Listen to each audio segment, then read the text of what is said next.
Okay, well, good evening. I want to welcome everybody to the April 24th, 2018 Board of Commissioners meeting. And I'd like to have Reverend David Holmes from the Christian Science Church of Mary lead us in the opening prayer, followed by Officer Colby Brenson leading us in the Pledge of Allegiance. So those that are willing and able, please stand.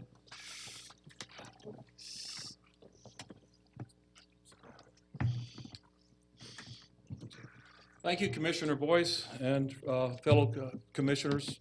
I'm not fellow, but commissioners and friends and neighbors, Cobb County. And this invocation is usually, I keep it real short because you're standing, and that makes me nervous. So tonight, the invocation's on listening to God. And that begs the question, what does God sound like?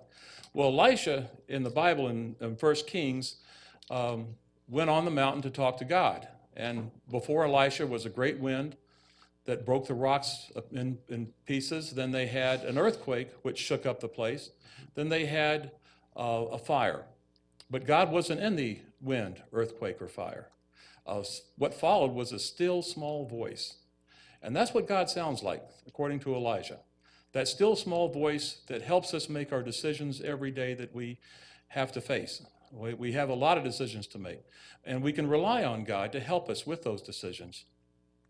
There was a story, if you give me a minute, that I had a tough decision to make back when I was getting my master's at Georgia State while working full-time with Fulton County. I was a geographer.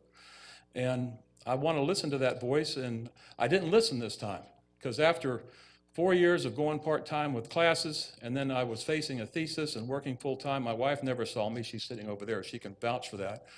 That I just said, that's it. I didn't have the strength. I was 58 at the time. And I couldn't go on. So I made the decision, without asking God first, to quit and just give it up. And that's not like me, but I couldn't even put two sentences together. So I took off lunch at Fulton County, walked over, and walking up those stairs, and amidst all the students moving about me, I'm kind of a big guy, I heard this still small voice. And that's the only time in my life I've ever heard a voice like that. It said, "David, finish your thesis." I stopped dead tracked in those stairwells. I turned around, went back to work that night, went back to the library, and I finished the thesis. And I'm glad I did. It had legs. It went all over the world. Every major university in the States and England, at institutions, even the Smithsonian downloaded it. The UN Commission for Global Climate Change downloaded it in West Germany. And one in Uzbekistan, a TV station, downloaded it, and that I never figured out. But the main thing is, we don't know what good can happen when we listen to God and follow God's directions. If you don't hear a voice, go with your highest sense of right. Go with what you think is the best way to go. And if it's not the best way to go, God will kind of push you in the right direction. You don't have to worry. It's God's job. It's not your job. Your job is just to listen and follow. So if we can have a few moments of silent prayer, and let's remember our first responders, as well as our sons and daughters, mothers and fathers, and brothers and sisters serving in the U.S. military overseas. And let's just begin. And I'll end with a benediction.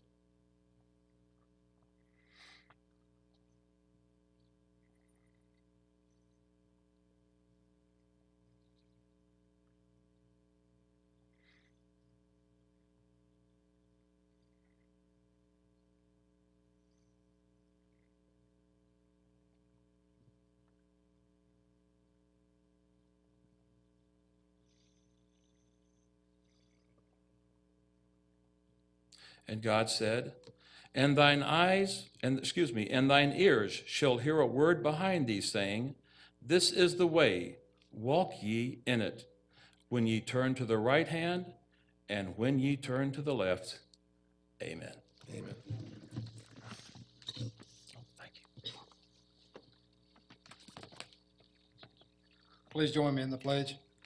I pledge allegiance to the flag of the United States of America, and to the republic for which it stands, one nation, under God, indivisible, with liberty and justice for all. Thank you, Pastor. And I believe that was that from 1 Kings 19? Yes, it is. Okay, I'll make sure about that.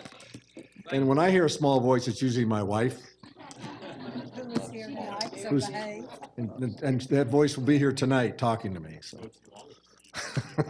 So anyway, thank you, Pastor. I appreciate those encouraging words. And also the Sheriff, the Officer Brinson for your leading us in the pledge. Tonight, we have a number of presentations. So I'd like to start with Commissioner Weatherford has the first one.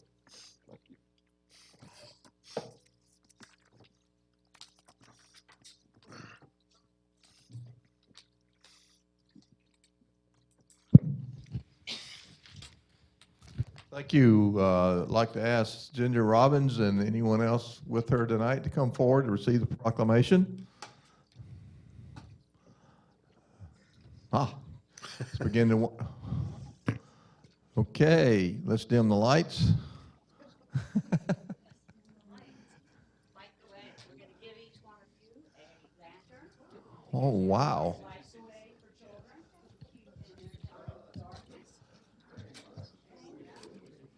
Don't forget mine.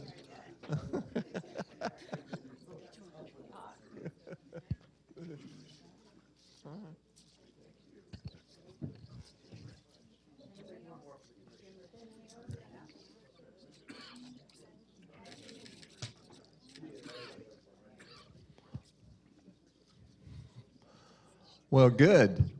We're here tonight to do a proclamation, and on behalf of the county and the Board of Commissioners, and to Safe Path. And whereas child abuse and neglect are significant problems in the United States, and their effect can be traumatic and long-lasting, and nationally, every 10 seconds a report of child abuse is made, and more than 4 children die every day as a result of child abuse. Neglect is the most prevalent form of abuse. 1 in 10 children is a victim of child sexual abuse before the age of 18, and 80 to 90% of trafficked youths have been sexually abused before they're trafficked. Child abuse occurs at all socioeconomic levels, across ethnic and cultural lines, within all religions, and at all levels of education. And whereas Safe Path Children Advocacy Center is a privately non-profit organization founded by the Coalition for Child Abuse Prevention and is governed by a volunteer board of directors comprised of prominent professionals and citizens. And whereas Safe Path Children Advocacy Group and Center has partnered with Cobb County community in improving the lives of child victims of abuse by reducing the trauma to children and their non-offending caregivers. And whereas Safe Path Children's Center is dedicated to providing a comprehensive team approach to the investigation, prosecution, treatment, and prevention of child abuse, including physical abuse, neglect, sexual abuse, sexual exploitation, internet crimes, child fatalities, and children who have witnessed domestic violence and homicide.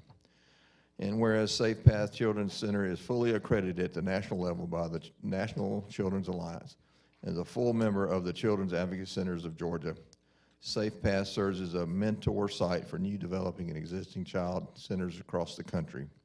And whereas under their guidance, dedication, and vision of their board of directors, Safe Path have provided approximately 15,000 child victims and non-offending caregivers over 83,000 units of service since its inception in 1995.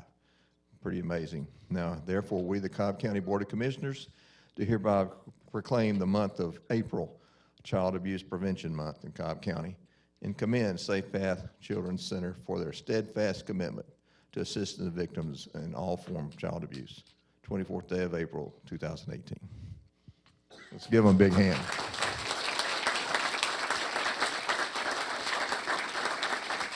A lot of us do not know all they do, and some of us probably don't want to know what all they do. But what they do is they change children's lives and they prevent this from happening. So I'm honored to present this to you and honored to know you and honored to have you in our community and for all that you do. So this is for you, and if you don't mind introducing everyone or how you want to do it. Yeah, pass the mic. I know better than to try to talk for crimes against children in the Special Victims Unit. They have guns, I don't. Actually, Safe Path is honored to be in this county. We could not do what we do without the commissioners, without the community, and without the support of the Special Victims Unit and all the help and assistance that they give us. We try to make their jobs easier by making children and families safe. So I'm Ginger, the CEO at Safe Path. I'm Denise Hession, the Community Resource Coordinator at SafePath. I'm Gwen Smith. I'm a therapist who works with children and their families at SafePath. I'm Pam Martin. I'm the CFO at SafePath. James Fancher, I'm a lieutenant with the Special Victims with Cobb Police. I'm Steve Casinda. I'm a captain at the Major Crimes Unit for Cobb County Police Department. I'm Stuart Van Hooser. I'm the deputy chief over this unit as well. I'm Steve Robertson. I'm the day shift sergeant for the CAC unit. I'm Sydney Shappett. I'm a detective with the Special Victims Unit. Mayor Fernandez, detective for the Special Victims Unit. I'm Detective Stills. I'm a detective with the Special Victims Unit. Ken Adamczyk, also a detective. Jonathan McFarland, ditto. You muttered a little bit. What was that last one? They all do a great job. They do a lot for our community, and we can't do enough to help you. And I know from the law enforcement point of view that this is not an easy job, but it's a necessary job, and I know it takes a toll on you and your families and your well-being at times. So I, for one, and I know all of us appreciate all that you do. It's a thankless job, but God bless you. And thank you for all that you do as well. They are the heroes right there. They save children every day.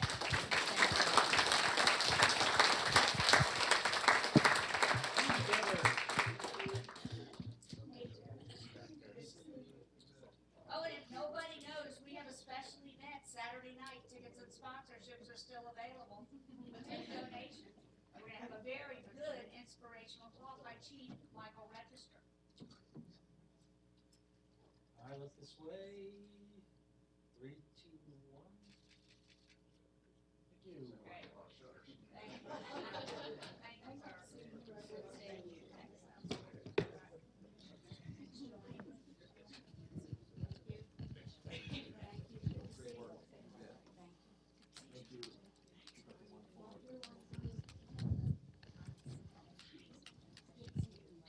Next presentation, Commissioner Ott has the pleasure of doing this one. Chairman Tanner, do you want to join me up front?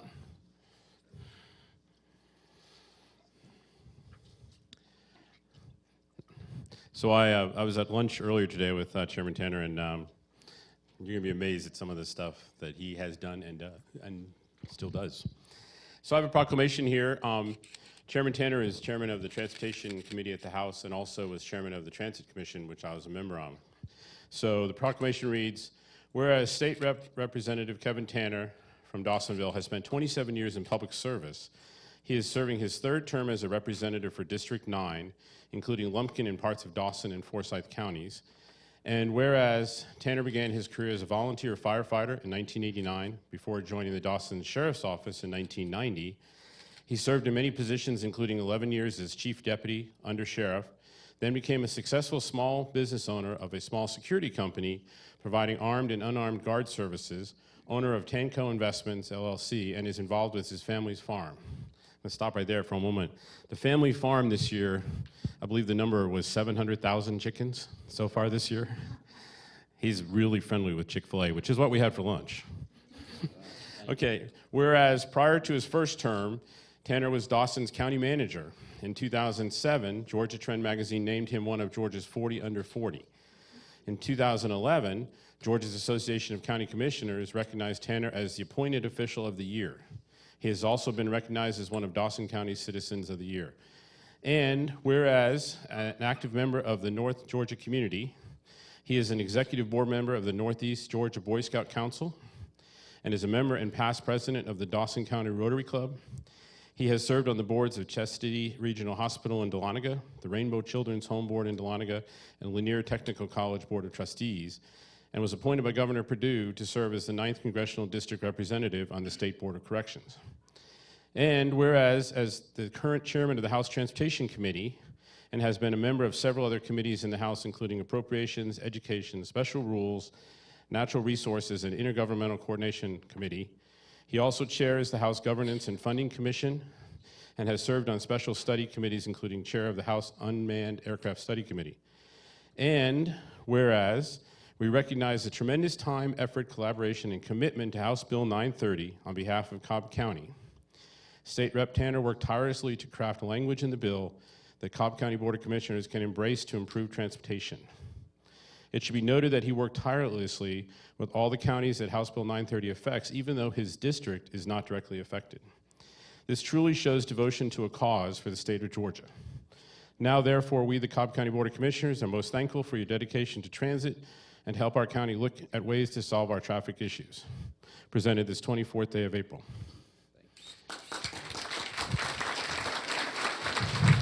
Now, one of the things Deputy County Manager Jackie McMorris and I spent many hours with Chairman Tanner over the last month down at the Capitol working on the transit bill. And one of the things, we spent many hours in his office where his suite mate, Chairman Taylor, has quite a few eclectic items. So we decided, we challenged Andrea Ford at Cobb Link to come up with something that we could add to the collection. So here it is. This, now you can't put money in this. This is not a serviceable fare box.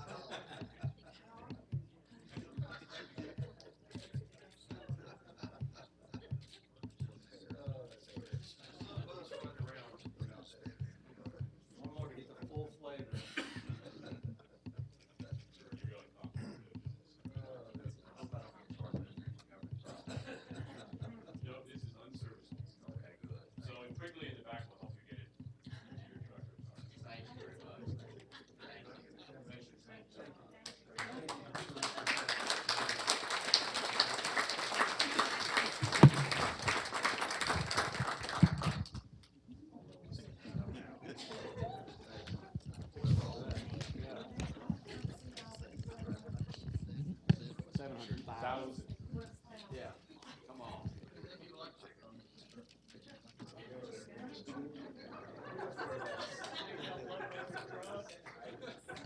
Should be okay with chickens, I bet.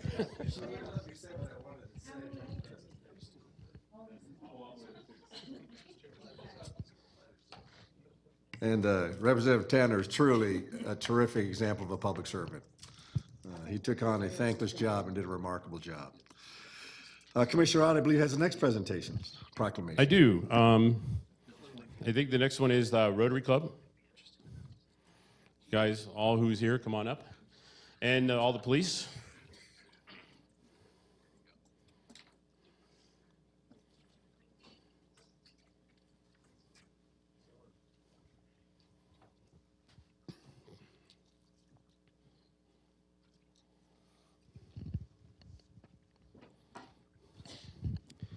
So now this is signed by the commissioners, but in a lot of ways, this is from the police to the Rotary.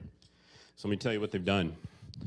Whereas the Rotary of Vinings, Cumberland was chartered in November of 1989 with 37 members and has been active with local charities ever since, with amounts raised and donations increasing each year for causes ranging from scholarships to donated wheelchairs. And whereas the organization is known for its unwavering support of Cobb County Police Department, its Police Athletic League, and honors a police officer at their luncheon every quarter. Rotary members recently purchased the necessary equipment for a K-9 car and worked closely with the department to support the yearly Vinings Downhill 5K race. And whereas on March 22nd, the Vinings Rotary provided dinner to precinct police officers during the roll call shift change, and President Ross Henderson presented a $5,000 check to the Cobb County's Police Athletic League. And whereas Rotary members Bill and Brenda Borden furnished the department's K-9 collector cards for free, donating the photo, typesetting, and printing through their business, Brenda Borden also coordinated buying $800 worth of supplies for the police K-9 unit. Now, therefore, we, the Cobb County Board of Commissioners, do hereby honor the extensive work of the Rotary of Vinings, Cumberland, recognizing their excellent support of the Cobb County Police Department and its officers, inspiring all with its devotion and good citizenship. Presented this 24th day of April, signed by the board. Thank you, sir. Thank you. And I'll let you introduce and pass the mic down. All right, I'm Ross Henderson, president of the Vinings Cumberland Rotary Club. Hi, I'm Ray Gadd, Service Director, Vinings Cumberland Rotary. I'm Ron Sumter, member of Rotary Club. I'm Mike Register, Chief of Police, and Mr. Henderson, thank you and your organization for all the support you give public safety. Thank you very much. Alicia Hicks with the Police Department and the Police Athletic League. And on behalf of the Police Athletic League, we appreciate your support. It makes a huge impact on the kids and our programs and on the community, and we thank you. Captain Andy Height. I'm Jeff Adcock. I'm the Precinct 3 commander, and thank you for the dinner in particular. It was outstanding and quite the spread for my officers. I'm Tim Cox, one of the deputy chiefs of Cobb Police, and I saw a picture of that spread, and I was quite envious I wasn't there. I'm Stuart Van Hooser, Deputy Chief on the support operations side. I was the former precinct commander at Zone 3 and was honored to enjoy lunch with you guys at a place that I can't afford to eat on my own. So thank y'all. I'm really surprised the chairman didn't do a ride-along that night. Free food.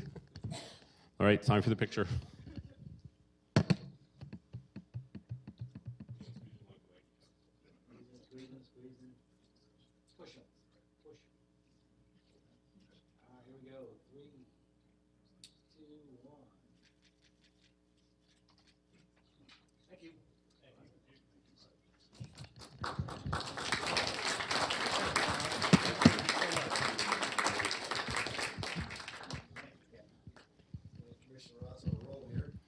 All right, the next one's a little bittersweet. Mike and Sue.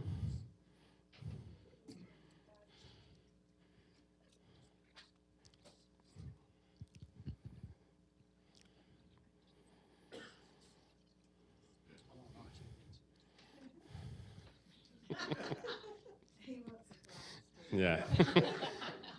Come on, Sue would never talk to me. So for those of you who don't know, and I'll say a little bit about it here, but Mike has been my appointee to the Planning Commission for the entire time I've been a commissioner. And so he decided to retire this year. He will be greatly missed. He has served as the chairman of the Planning Commission for the last 5 years. So let me tell you a little bit. Whereas Mike has been a longtime resident of Smyrna, attending Campbell High School and Jacksonville State University, and whereas Mike served on the Planning and Zoning Board for the City of Smyrna from 2002 to 2009, serving as chair for a portion of his tenure. And whereas Mike, as a historian and member of the Taylor Bronner House Foundation, was actively involved in the historic preservation of the Taylor Bronner House and authored the book A Simpler Time, the story of Taylor Bronner House and Bronner Hospital. And whereas Mike Terry was appointed to the Planning Commission in 2009 and was elected chairman of the commission on July 23, 2013, and whereas Mike has been a steady and guiding force for the Planning Commission, now, therefore, we, the Cobb County Board of Commissioners, do hereby extend our heartfelt thanks to Mike Terry for all the times, work, and effort he has put into helping improve our community. The pride and dedication you have shown through your words and actions are exemplary examples of doing your civic duty. This 24th day of April, 2018. Now, what it doesn't say on here is all that Sue put up with. All the phone calls when she said, hold on, he's out doing the yard. He's cutting the grass, let me go get him. But anyway, I want to thank you too, Sue. Thank you. Let me say something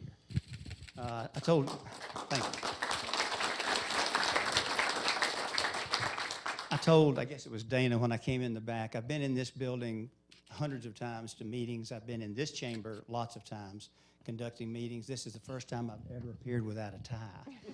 It feels really good. So thank you very much. It's been an honor to work with each of you, each and every one of you. You're wonderful to work with. The staff that we have here is just exemplary. They're just the best, I think, in the metro area. And it's been my honor to serve and to work with each of you. So thank you very much. I appreciate it. I have to say, he does.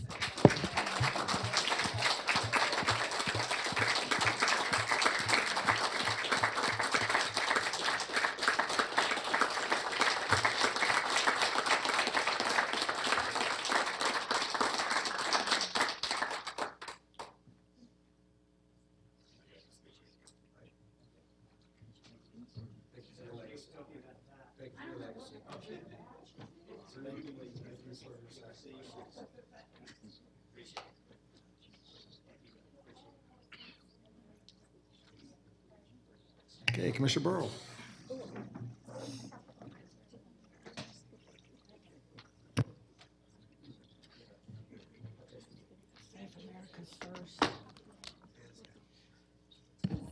Good evening, everyone.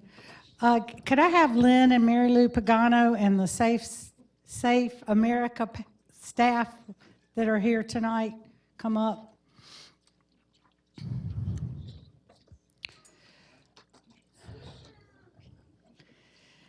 So, it's Safety Week. You would think. I have the honor tonight of presenting a proclamation to these folks here, all the staff part of Safe America, but especially Lynn and Mary Lou, the founders. I've known them in the community for many, many years, and got to know them even more through Safe America and church and other things in the community that we belong to. So tonight, we're recognizing their many years of service and all that they do for us in the community. Whereas service to others is a hallmark of the American character and central to how we meet our challenges. And whereas the Safe America Foundation is a 501c3 nonprofit chartered in 1994 with headquarters in Cobb County, and whereas Safe America Foundation addresses pressing challenges facing our cities and counties, ranging from educating students about safety hazards in the 21st century and supporting veterans and military families to providing health services and helping communities recover from natural disasters. And whereas Safe America Foundation expands economic opportunity by creating sustainable, resilient communities and providing education, career skills, leadership abilities for those most in need. And Safe America staff and partners serve in a plethora of locations across the country, bolstering the civic, neighborhood, and faith-based organizations that are so vital to our community and our economic and social well-being. Whereas Safe America Foundation participants increase the impact communities through their direct service and by recruiting and managing hundreds of additional volunteers, and Safe America represents a unique public-private partnership that invests in community solutions and leverages non-federal resources to strengthen community impact and increase the return on taxpayer dollars.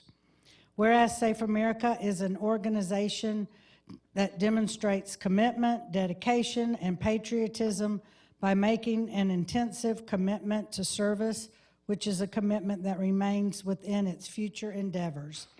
And whereas Safe America Foundation shares a priority with elected officials nationwide to engage citizens, improve lives, and strengthen communities. Whereas Lynn and Mary Lou Pagano are the founders of and driving forces behind the Safe America Foundation. Now, therefore, we, the Cobb County Board of Commissioners, do hereby proclaim April 24th as Cobb County Safe America Day and encourage residents to recognize the positive impact of the Safe America Foundation in Cobb County, to thank those who serve, and to find ways to give back to their communities. This is the 24th day of April 2018. Thank you for all that you do. Y'all do so many things, from student driving, seniors, veterans. I mean, I could go on. And you have a great crew here helping you get all those accomplishments done.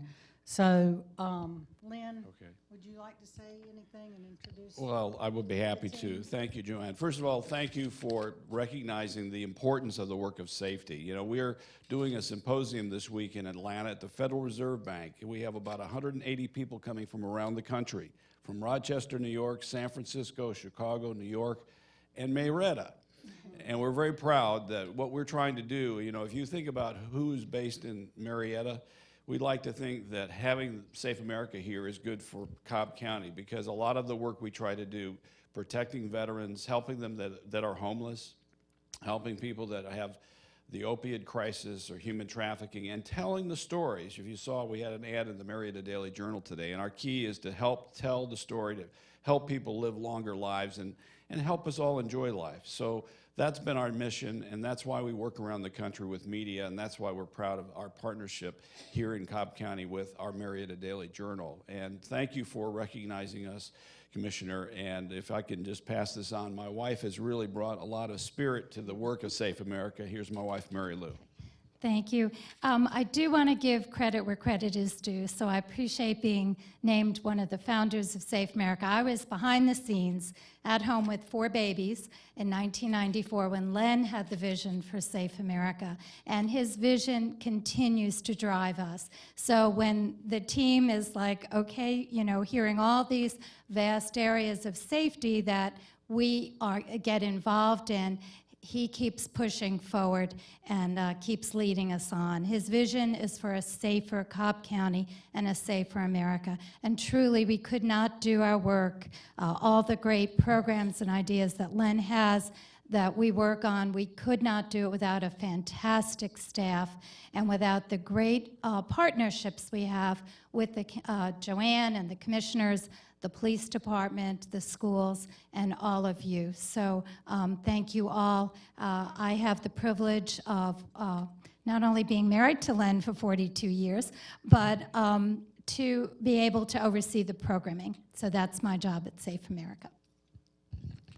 Stephen George, Senior Research Fellow. I'm Bob Corn, part of Safe America now. Joe Caprera, Vice President for Executive Services. Bob Sorosco, I'm the General Manager for Safe America. Ted Walbart, Senior VP of Operations. Thank you, Joanne. Great job. Thanks for all you do. Okay, now we're going to get a picture.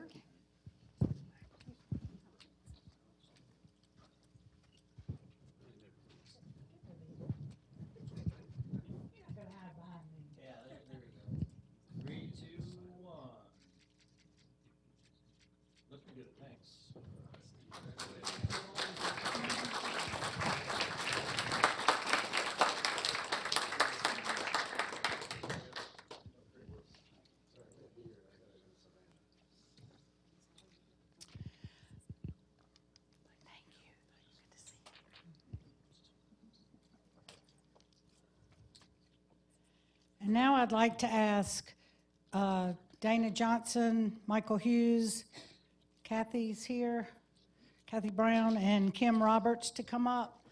We have another special presentation for our CDBG program.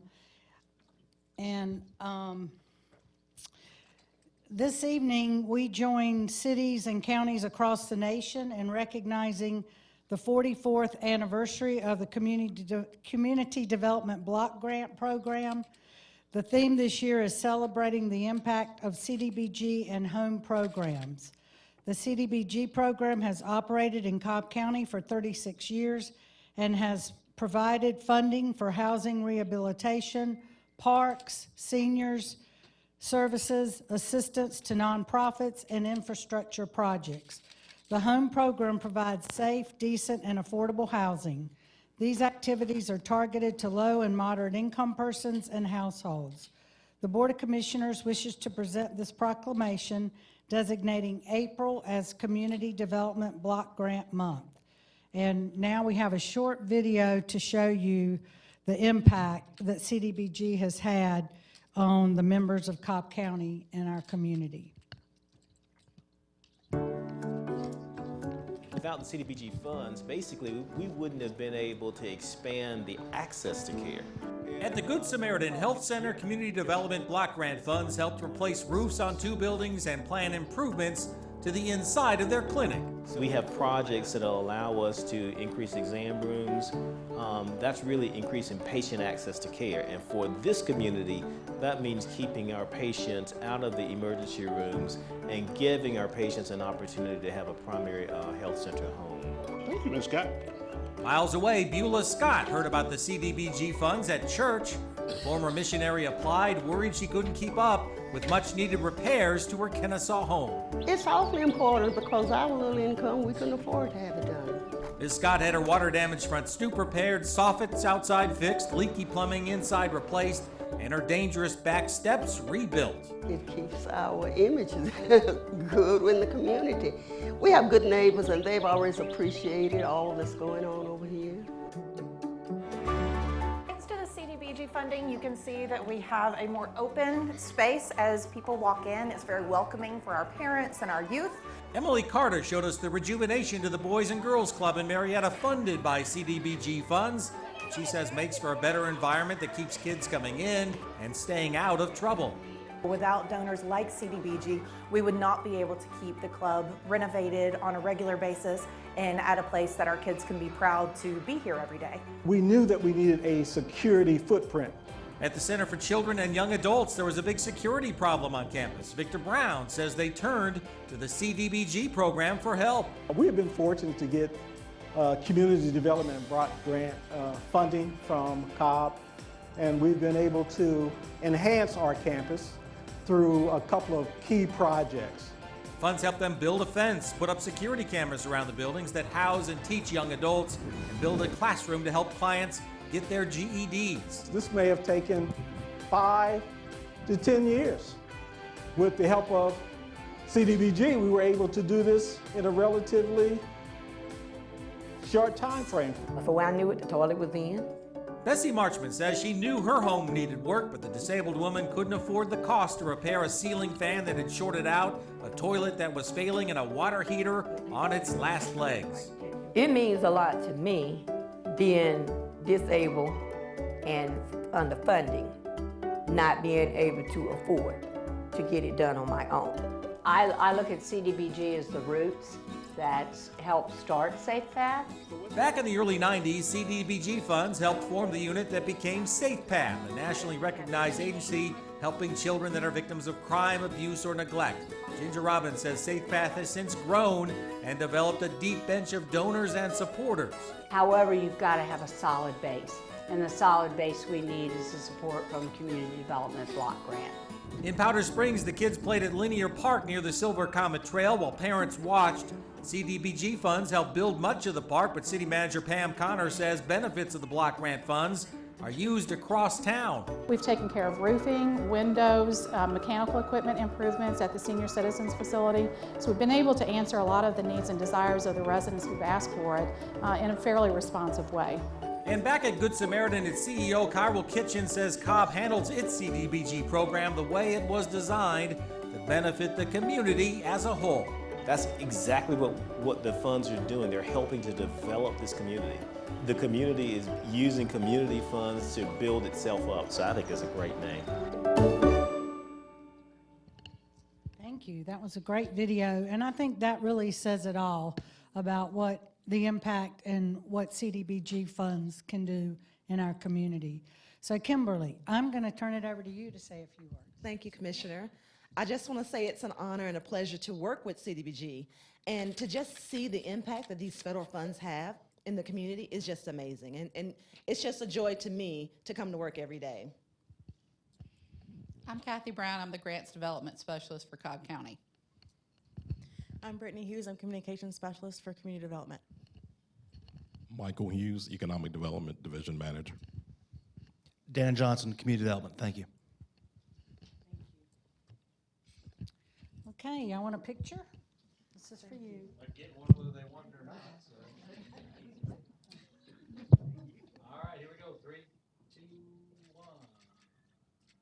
Lovely. Thank you.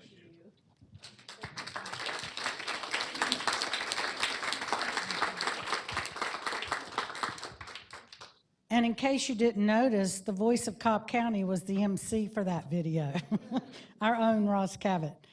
Last but not least, I would like to ask Joe Sharp, the principal of Sprayberry High School, Richmond Parker, the assistant principal, David Chastain, our school board member representing Sprayberry and other schools, to come up. So let's see, the first proclamation I did, the Safe America, is 24 years old. CDBG has been around for 44 years, And now we have Sprayberry at 65 years old. Finally, something older than me. So, and for those of you who didn't go to Sprayberry but have grown to love Sprayberry, we had a very exciting kind of a reunion Saturday before last, celebrating the 65 years at Sprayberry.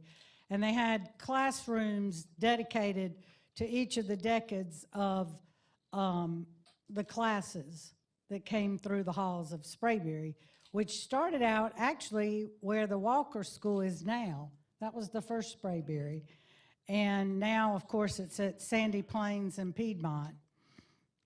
So I'm going to read this proclamation. Thank you for being here, David Chastain. Whereas Sprayberry opened in 1952 at a location on Cobb Parkway and then moved to the current location at 2525 Sandy Plains Road in 1973, and is a microism of Cobb County in that they serve students from a variety of ethnic groups, socioeconomic levels, and academic abilities. And whereas Sprayberry is located in Marietta and is a comprehensive senior high school, grades 9 through 12, with a current enrollment of approximately 1,700 students. Whereas in 2012, Atlanta Magazine included Sprayberry in its list of the 50 best public high schools in the metro area according to measures of college readiness, including SAT scores, graduation test scores, graduation rates, advanced placement testing, learning support, and Hope Scholarship eligibility. And whereas U.S. News included Sprayberry in their 2013 list of best high schools and rated Sprayberry as one of the top 25 high schools in the state of Georgia, based on the school's overall student performance on state-mandated assessments, as well as how effectively schools educated their Black, Hispanic, and economically disadvantaged students. And whereas in 2015, the Washington Post again included Sprayberry in its listing of America's most challenging high schools, which looks at the total number of advanced placement, international baccalaureate, and advanced international certificate of education tests that are given each year. And whereas Sprayberry was recognized by Niche in 2016 as one of the top 100 schools in Georgia due to their academics, quality of teachers, school resources, student life, and both student and parent reviews. And whereas the Georgia Department of Education has consistently recognized Sprayberry as an AP honors system in AP STEM, STEM achievement, merit, and humanities. And whereas Sprayberry student athletes have earned millions of dollars in athletic scholarships in football, softball, volleyball, wrestling, soccer, lacrosse, baseball, and track. Therefore, we, the Cobb County Board of Commissioners, do hereby recognize Sprayberry High School on their 65th anniversary, presented this 24th day of April 2018. Congratulations. I want you to tell the story about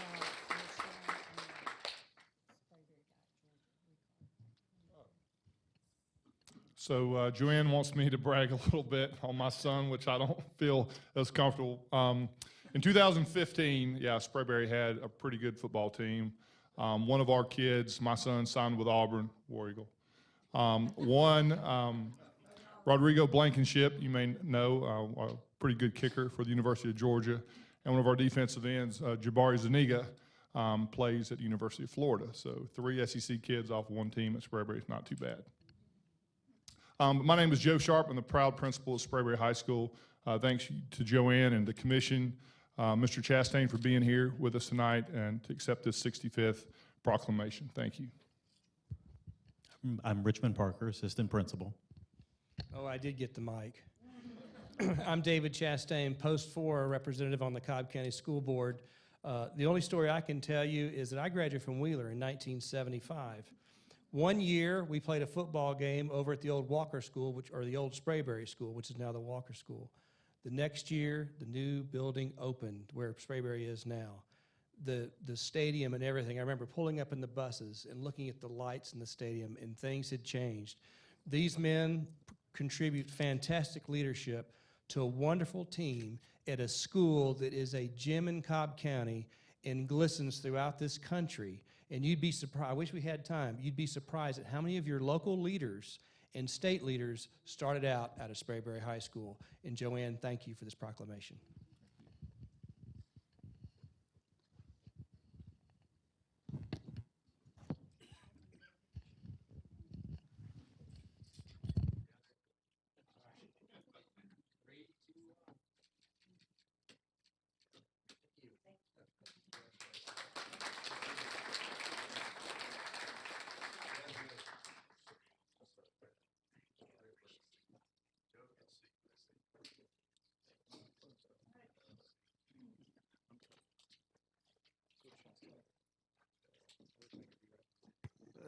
What a great way to start the evening here with all these terrific proclamations about great people in Cobb.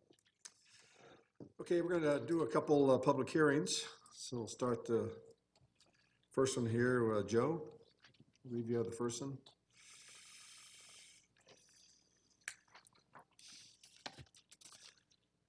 Joe Tomey is our purchasing director, and he's going to present us with the first agenda item for the first public hearing. Okay, good evening. The property management purchase departments are recommending that indefinite delivery agreements be established for design services that will be needed for smaller construction and renovation projects. Services will be procured on an as-need basis. So since fees for some projects may exceed $100,000, we're requesting that a public hearing be opened at this time. Thank you. Okay, and the ground rules are unlimited number of speakers. You all have 3 minutes each. So this time I now declare this public hearing open. Anybody would like to comment on this agenda item? Would anybody like to comment on this agenda item? Seeing none, I now declare this public hearing to close. And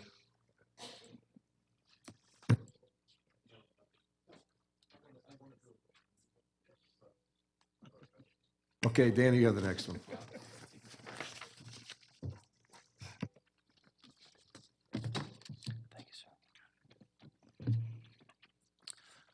Good evening, Mr. Chairman. Dana Johnson, Cobb County Community Development. We are here to present a third public hearing for a change in our code amendment package, which we approved majority of these last March. There's one particular item that was held for March, and that was to provide time for public safety, community development, and the county attorney's office with some other assistance from our solicitor's office in order to make some adjustments to our server permit code so that we could come up with a version that would, I think, meet the needs of the various interests involved in alcohol permitting and alcohol service in Cobb County. Basically, what's changed between then and now is the server permits were reinserted back into the code for adoption. However, a lot of the criteria for convictions were adjusted. So some of the items that previously would have caused a server permit to become disqualified and have to go through an appeal hearing, some of those have been removed, and then some new particular charges or convictions as it relates to different types of child crimes were added. So with that, Mr. Chairman, I would ask if you would please open up the public hearing on these particular items, and at the conclusion of this public hearing, the board may, at their pleasure, vote on this particular code change. Okay, so again, same ground rules, unlimited number of public speakers. Each public speaker gets 3 minutes. And with that, I declare this public hearing open. Anyone like to comment on this? Amy, please.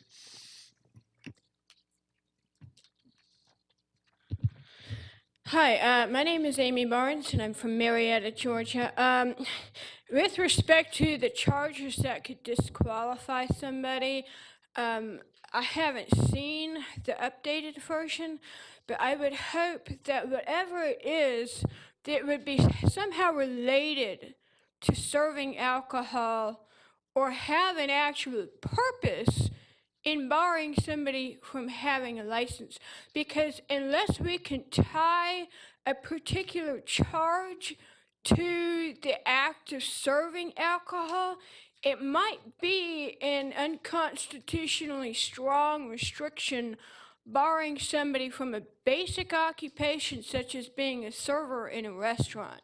I have not seen the charges, but adding on charges, that raises a huge red flag to me. So my main question is, number one, is the charge set for barring somebody related to the task at hand? Number two, is this yet another attempt at, shall we say, permanently barring somebody from society? Number three, is this designed to help or hurt society being able to earn an income and pay taxes? So whatever the restriction is, I mean, I heard child crimes, and it just boggles my mind that something completely unrelated to alcohol. Now, I could see numerous incidences of handing alcohol to minors being of a serious issue that absolutely should result in restricting someone's license. But some random other crime? Come on, people, it's time to take a look at this. And I mean, I respect your judgment here, but I just see so much felonization out there, and I see so many wrongful convictions. I'm afraid that any addition unrelated to alcohol would raise an unconstitutional and basically an action that the county would be held responsible for. So in the interest against litigation of the county, I propose that we look at these charges and we look very carefully to see if it's actually related to the permit at hand. So thank you so much. Okay, Amy, 4 of the criteria are directly related to alcohol abuse. I mean, DUIs, underage serving, so that addresses the first one, the first concern you have. The other 2, we recently had a case where somebody wanted a server permit and had an offense in their background. They freely admitted it. We had a hearing on it, and we approved the server permit. Okay, so there is discretion. There is, absolutely. And this board has already shown that we're willing to listen to all the points and make a reasonable judgment. Okay. Thanks, Amy. Does anyone else like to make a comment? Seeing none, I now declare this public hearing. So what I'll do here is I'll make a motion to accept the amendments as stated and revised. And do we have a second? And then we'll have a discussion. Okay. Sure, absolutely. This, of course, has been reviewed by legal and public safety. Yes, ma'am. And is it their recommendation? It was a coordinated response between the county attorney's office, public safety, and community development. Okay. That's all I had. Commissioner Ott? Yeah, just since I was the one that brought this forward in the first place, I want to just thank Sam and Public Safety for what we did was we were working with particular businesses that had large influx of servers on a temporary basis. And so what Sam and police have worked out is the ability for these folks to send the documentation ahead of time before the servers get here so that it can be processed a little bit quicker. And so that kind of addressed that situation. And then we made the changes that the chairman talked about. Commissioner Cupid? Yes, thank you, Chairman. In response to Ms. Barnes' questions before the board, it was almost as if you were in our deliberations with respect to this code because your inquiries were on point to the concerns that some of us, including myself, had here on the board in ensuring that the charges that were bringing someone before us on appeal were directly related to the task of serving alcohol. And there are some factors that are not necessarily directly related. There's specific criteria, so any felony could bring someone before the board. But as the chairman provided, this board has taken all the facts into consideration and then made a ruling, so to speak, with respect to that. And I do see this being much more closely aligned than the practices that were in place when I first started. So I just appreciate your level of insight in how we conduct our business, and just want to let you know that you were on the mark with your questions. The only question I have is, why are we making a distinction for DUIs between under 21 and over 21? I'm going to look to one of our public safety personnel to You answer know, it seems to me a public safety DUI is a question. DUI. So why are we gonna make a distinction if someone that's under 21? I get that part, but it's still a DUI. Okay, all right, well, okay, that's why I'm asking.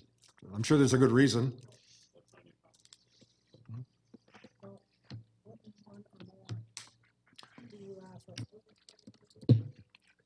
And I'm sorry, Chairman, can you repeat your question? It says here that if you can have two, if you have two or more DUIs, then that just disqualifies you. But if you're under 21, you only get one. My question is, why not just have a standard of one period under the last 5 years? I'll give you the short story if we get too much. Okay, detail, all right, if the okay. attorney's Well, involved. I'm sure there was a good reason. Short story is, if you're 21, if you're under 21, you shouldn't be drinking at all.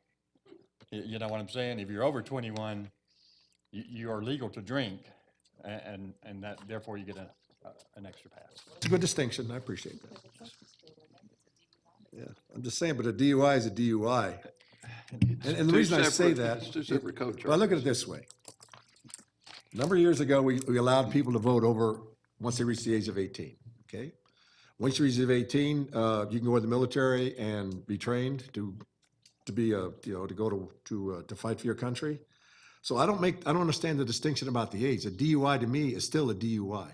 And if you're over 21, you really should know better. All right?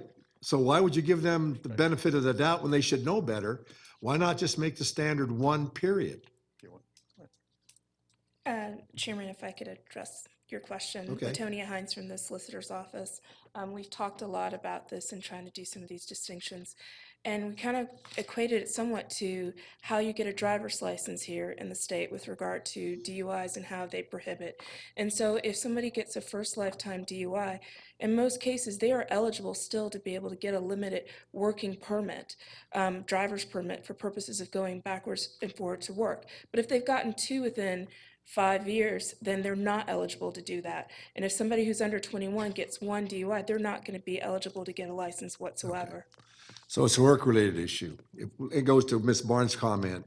If we make it too difficult, then they can't get a job. So we're not really helping the situation by trying to return them to a normal society by giving them a working class status. Okay. So, all right. Chairman, if you don't mind, though, in addressing the point that was made by our earlier speaker, a DUI is directly related to alcohol, but yet in the code, you have any felony qualifying someone to be barred from a license. So I hear your point, and I have similar questions. I get her point, though, is that how much do we penalize somebody and prevent them from working? And that's why the beauty of we've had two cases in this board where people admitted their issues and the board granted them the permit because we heard their story and we were sympathetic with it. So it's one of those things where there's an argument on both sides. Sure, a DUI is directly related. Yeah. A DUI is directly, if you don't have discretion in how you consume alcohol and drive, would you not think that would impair your ability to have the discretion about how someone else is consuming alcohol and driving? Sure, go ahead. Well, personally, since we're on the topic of serving alcohol, if you're under 21 and you've shown a propensity to drive while under the age of 21, therefore consuming under the age of 21, I would not feel comfortable with you serving people and checking ID for people under 21. So to me, that needs to be two separate issues that brought before us.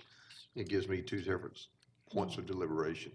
Plus, there are two separate code sections as well by OCGA. Are you questioning whether or not the permit server should be under 21?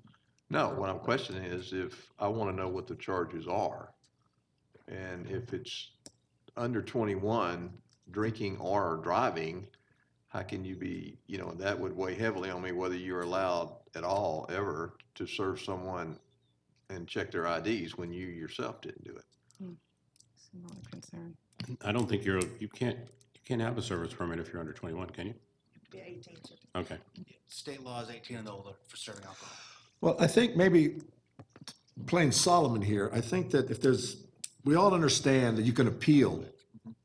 The provisions of the code allow us to appeal it. So if you got 2 DUIs, you could come back and appeal to the board. So there is an out there. This isn't a statute that says no matter what happens, you know, you can't come back and ask for a job, so. And sir, if I may, I'll just say that the discussions we're having are the discussions we've had. Okay.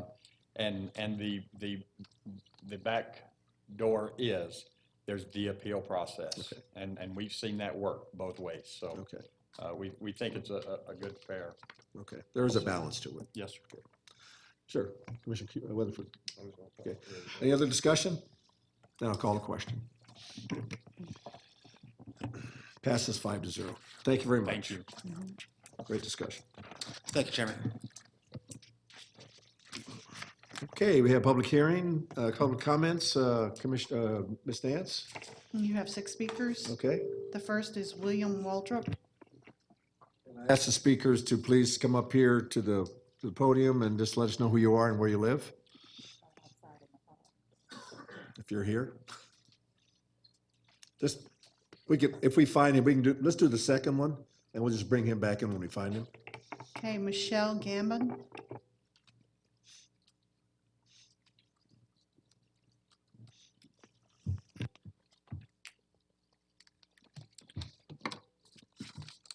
Remind everybody you have 5 minutes. Thank you all for your citizenship and service to our county. We're very grateful for the hours that you put in time. My name is Michelle Gambon. I'm a constituent of Cobb County, District 3. I'm here to speak to you about the numeracy, literacy, and social emotional development of your students. Through the support of our outdoor classrooms, nutrition education, our students are making sense of the world around them and becoming contributing members of our ecological society. I serve Cobb County on the Education Committee as a Master Gardener volunteer. Standing with me is another one of our magnificent educators who takes and gives students conceptual evidence relative to the studies they have outside of the classroom. Many of our Cobb County sponsor programs are born out of our extension office. Family Consumer Sciences and 4-H programs. Like each of you, if you have had an opportunity to meet us, you've learned that we serve beyond ourselves, beyond our day jobs. From a perspective of myself standing here, I support, as a sponsor, 18 teachers throughout Cobb County. I help and work and advise in 6 schools. I physically work gardens of 4 schools, many of which that my daughter doesn't even attend, and I work as a pro bono volunteer. We specifically work to reach remedial students, adaptive students, the general ed students that sometimes don't have the magnet support, and students in schools that have high Title I, high percentage of free and reduced lunch.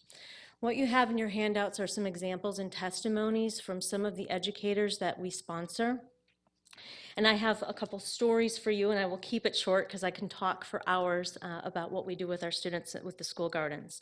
One example I have is a Math Connections class where they get a packet of seeds and the seed space and the size of what they have to grow, and they need to come up with T-charts of how are they going to design their garden and what are the identical rows they need to identify. Another example I have is a literacy book made by a 4th grade class that wrote a book on compost. Another example we have is in matter change, a concept that is hard sometimes at graduation rates for students to understand. Matter doesn't go away, it changes form. In 8th grade, we made kale chips, and we tried it at a different form than it was originally. Our 4th grade class students work with compost, so they'll see an apple, they'll see banana peels which will change and decompose, but still have those nutrients that replenish themselves into the soil. Born out of the Extension Office, our fellow Master Gardeners help teach our concrete babies and our citizens life skills and the impact of food what that might have on our performance, a sense of what the food chain is and what our relationship is within the environment we live. And I know that our 4-H group offers homestead lessons that our school systems no longer offer. I don't have to explain to any one of you that the economic health of Georgia is tied to agriculture. The partnership we share across our farms, across our agriculture, our extension, our 4-H, our education, our community gardens, I feel is the lifeblood of generations being raised into a future of those who can take careers in agriculture. Like a steady-handed surgeon or anesthesia for open heart surgery, you're going to want that. So any who are in support of the extension, if you would please stand. Thank you for your time. Well done. Thank you. The next speaker is William Waltrip.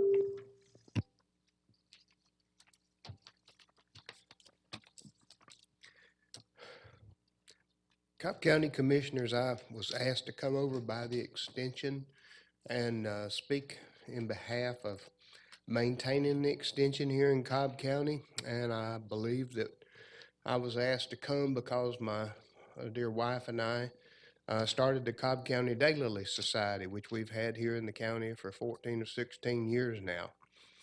And the Cobb County Daylily Society has about 80 members, and we've been very, very active in working with the Extension Service.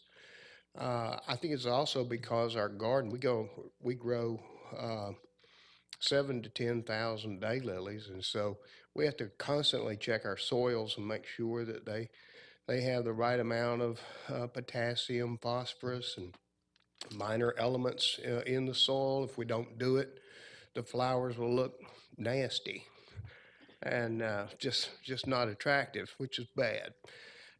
So we go to the Extension Service to have our soils checked. I took three samples over there yesterday. I think, and let me also add that Mr. Weatherford is my county commissioner, and we're very proud of him. Also, Michelle was just talking about the elementary schools. Last year, Diana and I went on a trip that the Master Gardeners sponsored, and we went to Still Elementary.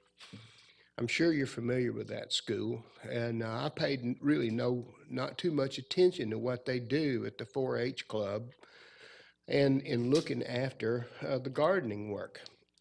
But I was amazed to see that they were growing everything over there that you could imagine. And I could just go through a litany of things that they were doing.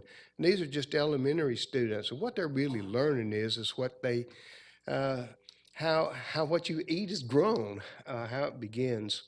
And so I just thought it was very, very instructive. But as I thought about coming over here to speak for a few minutes, it occurred to me, the budget for the Extension Service is about $566,000 from the county. There are about 760,000 people in the county.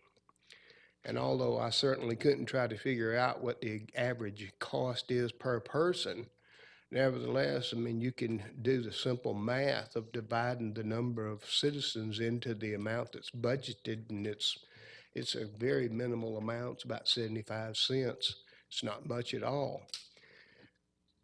If you take away the Extension Service, and you don't spend the $566,000, you're also going to lose, I think it's about 540-something thousand that the state provides. So we're going to lose that plus the Extension Service. If we do that, we're not going to have the 4-H clubs that help the local schools. And I went over yesterday and spoke to Ms. Hope Warren, who runs the Extension Service, and she laid out for me in detail how the Extension Service touches at least 144,000 of our citizens every year. I just think that it would be a very bad thing to let this very important work go away. And I would make this additional final point. Of all the counties in the state of Georgia, we would be the only one without a county extension service. I mean, we get up on the radio on Saturday morning. My wife and I listen to Walter Reeves on the radio, and he talks about gardening. And people call in for as long as the radio runs. And we've been on a number of trips with Walter. He's a good friend. And it just seems to me to cut ourselves away from the hard work that's done at the University of Georgia to help us understand what it is what we do in producing the things that we eat and consume is not an idle thing. I know we've got budget issues, and I understand the commission's got to work through it. But I would just urge you, don't do this one. This is not one we should give up. Thank you for hearing me. Thank you, sir. I'd like to do a proclamation to make Mr. Daly. The next speaker is Jim Somerville.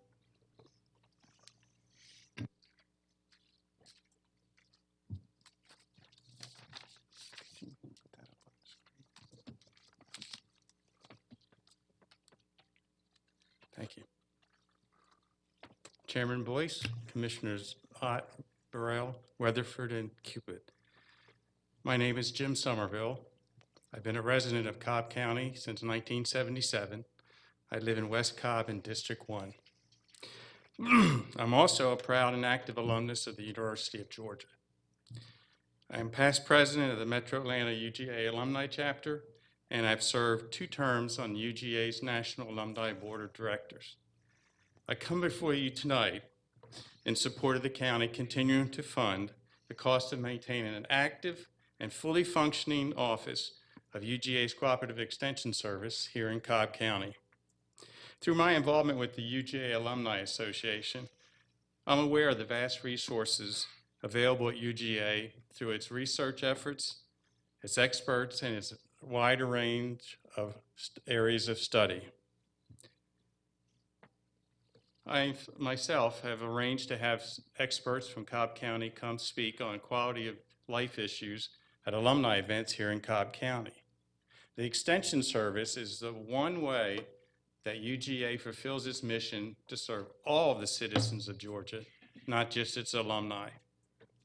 County agents and specialists provide information on such items as water quality, family wellness, life skills, safe pesticide use, and computer programs, publications, and teaching of consumer skills to improve one's quality of life.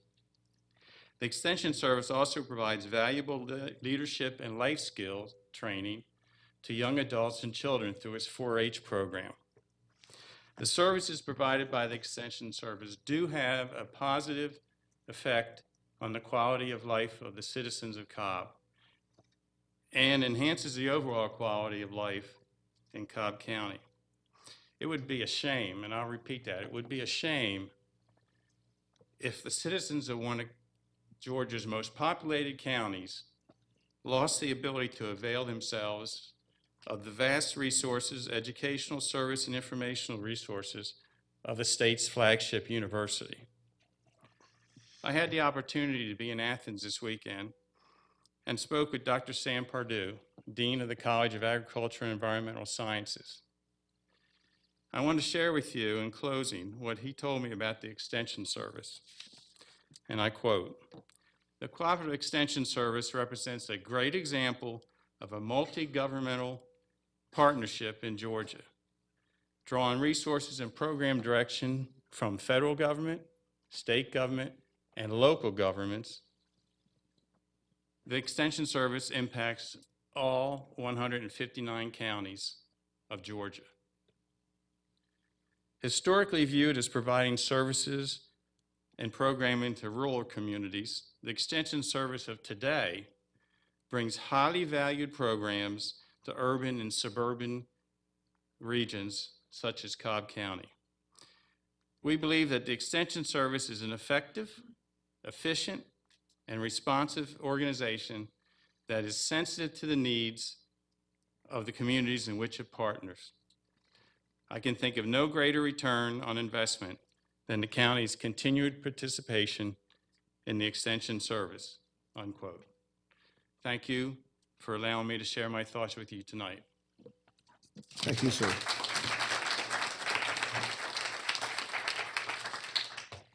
The next speaker is Ken Howell.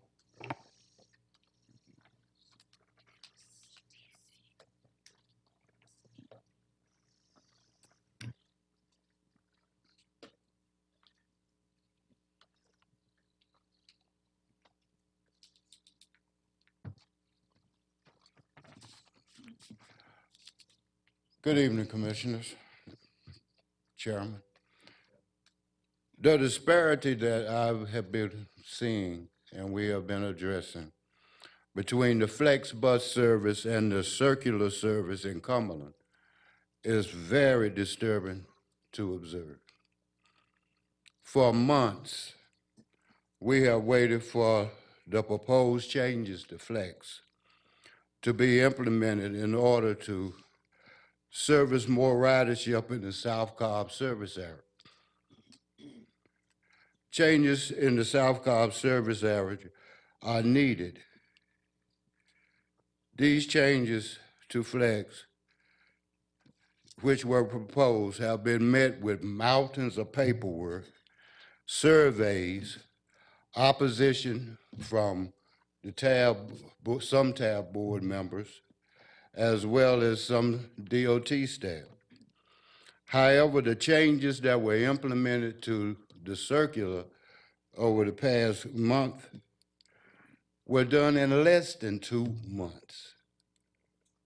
The changes to the circular were put in October of 2016.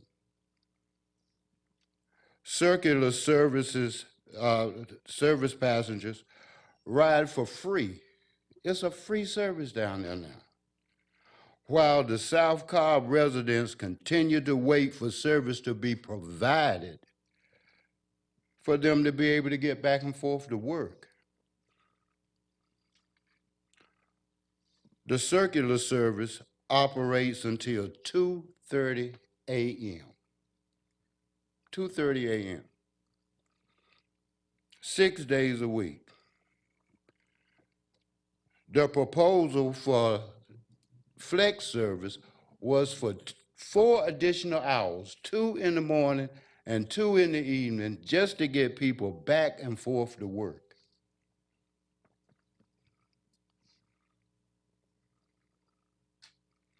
But I guess sometimes it's beginning to appear that it is more important to get people to and back from a ball game than it is to get people to and from work. Now, we understand how the circular is paid for through the $3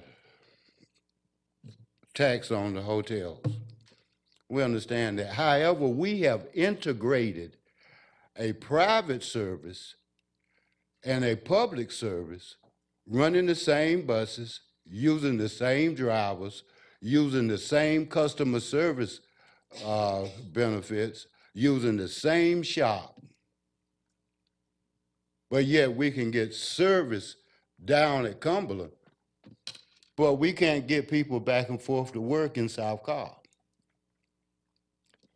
Wanda Stevens and I personally took it upon ourselves to go out in South Cobb and set up the bus routes for the flex service.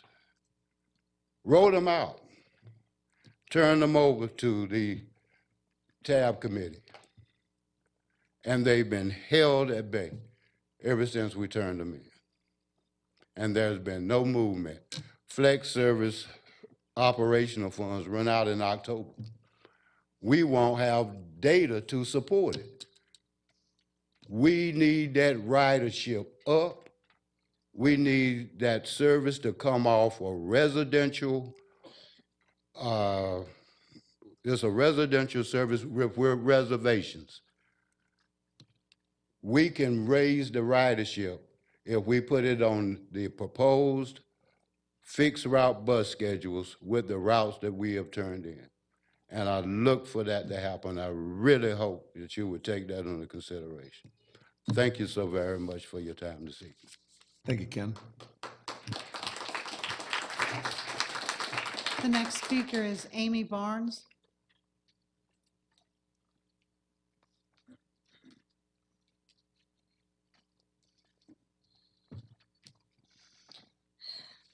I'm back. All right, Mr. Ken Howell had an interesting, he and I had spoken over time about this. I don't know if this is a funding issue or if this is some kind of little thing dealing with committee planning and timetables, and I don't know what the whole process is. But as somebody who used to ride Cobb County full-time, it is a very necessary thing. I'm not sure exactly what his hours are, but I would ask that you at least take a minute or two and look into it. It's something of concern to the community. I'm not sure if your funding requires the use of special buses, if it's tagged to some type of bus, or if there's another options such as short buses or even the van service that they do occasionally deploy. I would look into that. I'm not sure what it takes for a new route. So I do back Ken Howell on the timeline. I do feel he deserves at least some kind of answer. And with regards to the ball game traffic, that is an unholy nightmare, and I avoid that place like the plague when I'm in light on Uber. It would be interesting to see some kind of analysis or feedback from the officers out there directing traffic. I think it would be very important for the officers out there on the field to be allowed to give you guys and the community some sort of feedback and maybe create some kind of modification so I'm not hung up an entire hour in traffic down one street. Ball game traffic is a nightmare. Now, I do have something positive that I do want to say regarding the police department. Amazingly enough, I have seen an uptick in the politeness and professionalism of these officers on the street.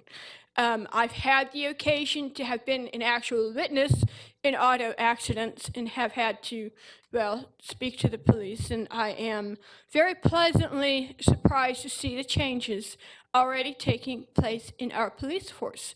So clearly, a certain wonderful police chief is doing an excellent job.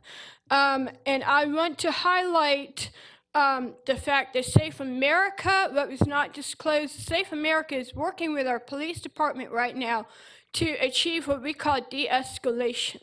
I would encourage you as a commissioner body to look into and possibly even promote the department's work in de-escalation, because if we can get this out there to the public that the department is actively working to help mitigate potentially damaging situations between those suffering an acute crisis or those with drug problems or anger problems, that would help the rest of the world understand that, hey, you know, Cobb County is so excellent, here's the changes they're making.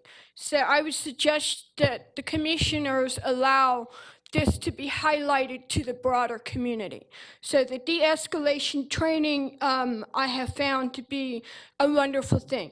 Now, I see that there is a push regarding the extension board, the gardening 4-H and all that.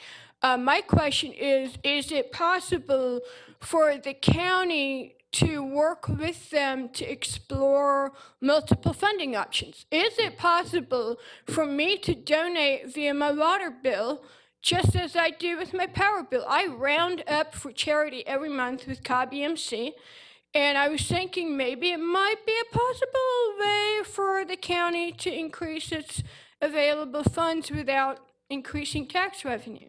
Maybe allow citizens to voluntarily donate on the back end of their water bill. I mean, it's a county function, it's an option. So that's my suggestion as a way of increasing the available funds for nonprofits that we have in the county. And I think that covers, in the law library issue, I deeply thank you guys for the prompt response, and I look forward to a brighter future in Cobb County. That's all that's said for now. Thanks, Amy. The last speaker is Kim Borna.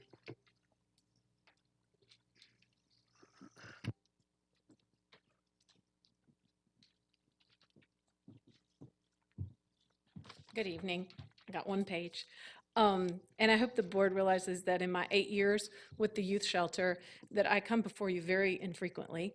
I like to think I come to you when I really need something, and no one understands budgeting more than me. So for the past 17 years, the Cobb Master Gardeners have partnered with the Center for Children and Young Adults, our youth shelter here in Cobb, to literally grow a food source garden to feed homeless youth in our community. Today, the garden farms over 1,000 pounds of fresh fruits and vegetables each year. And without the expertise, the planning, and the volunteer service of the Master Gardeners, I don't think my youth at the shelter could do this. CCYA housed 97 kids last year. Out of those 97, 29 lived with us for more than a year, 14 for more than 2 years. Kids are living longer with us, and we're being more responsibility for their care and their nutrition. Without the cost-effective food source of this garden, our meal service would not be able to provide fresh fruits and produce. We would not be able to afford it. Without the garden, we would not have blackberries, blueberries, squash, eggplant, and we would never have broccoli in the winter. All of those vegetables that I mentioned are vegetables that when youth first come to us say, "What is that?" They do not know what that is, but they all know what a Chick-fil-A chicken nugget is. In July of 2017, we were granted a high hoop tunnel. In January of 2017. So we've only had that for a little over a year. And that was by the U.S. Department of Conservation and Natural Resources. And it's to expand our growing year-round so that we can now also have vegetables with our dinner in the wintertime. And so that has something that helps us because we all know that fresh produce rises cost in the wintertime in the stores. The Master Gardeners teach and supervise the youth through apprenticeships. They literally work in the garden and help us to sustain the center's fresh and affordable food source. Studies show that youth growing their own food become more invested in their dietary needs, and we see this when kids want blueberries from the garden to make muffins. For youth who've been raised without proper nutrition, they know firsthand what it's like to be hungry from living on the streets and in severe poverty. Food is a very big deal at the Center for Children and Young Adults. It is the one thing that the kids always want to talk to us about. It is the one problem-solving thing we can always do together. The garden is a classroom, a kitchen, and a meal that meets their most basic needs. We rely on many community partnerships to serve homeless youth of Cobb County. The UGA extension at Cobb has been a long-term partner of ours, yielding long-term outcomes. The CCYA Farm to Table Garden is a model program in our community that others come from around the state and around the Southeast to see our garden and now to admire and learn about our hoop house. We were recognized in 2017 as one of the top 20 semifinalists out of 500 nationwide for the Harvard Innovation Award in Government Partnerships because of our garden program. This was celebrated in Harvard's National Awards press release, and when I came to Georgia from Washington, D.C., the first thing I was told was, if you're going down there to look at models, go to Cobb County. They always have the model for everything. I've tried to do that since coming to Cobb County to maintain that standard of having a model youth shelter, and with each of our programs like the garden, a model program. This food source garden simply cannot be sustained without the partnership of the Cobb Master Gardeners. We are so grateful. You have no idea.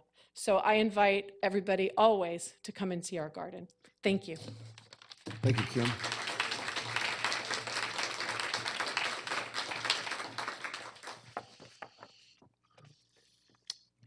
Okay, is that the last speaker?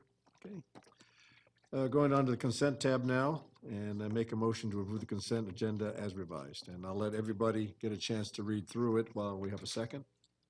And then no discussion. All right, go ahead. Yeah, I just have one change, and it was brought to my attention by DOT. The design standards, I just need to make one minor change on page 5 in section 1.1.2. We just need to remove the word red. And that really, it deals with the pressed concrete, the color, it specifies red. And since that was written, DOT has gone to, in some locations, use a different color. You mind mentioning what item number that is, please? 19? Yes, 19. Thank you.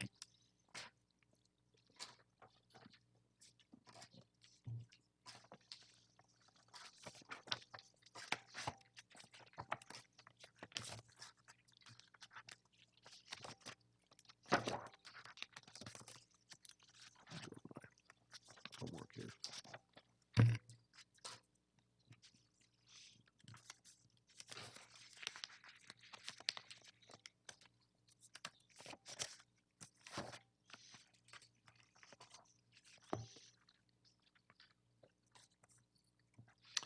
Okay, do we have any further discussion? They're just, the minutes. We had a small change to the minutes. On one page, we had the correct date of the meeting, and then the pages after that had another month. So we had to just change that back to the correct month. It was for the first meeting in April. For page 1 had the right date, and then pages 2, 3, there was some sort We of. also modified item number 17. That was where the name needed to be changed for the point of contact. So the DOT issue. Right. I want to put that back up, number 17. And make sure that everybody sees that.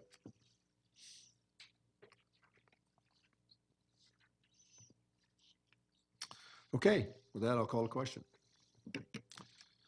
Passes 5-0, thank you. All right, now the regular agenda, and the very first one, the Superior Court.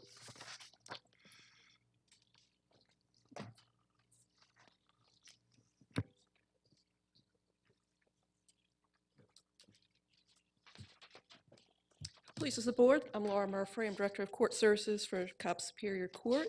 We're coming before you to ask the board to authorize the interfund transfer of Superior Court's ADR unit reserves to the 2005 SPOS Fund in the amount of $300,000 for the completion of the renovation of the 4th floor Superior Court building. And I make a motion to approve. Second. Any discussion? Call a question. Passes 5-0. Thank you all. Thanks, Laura.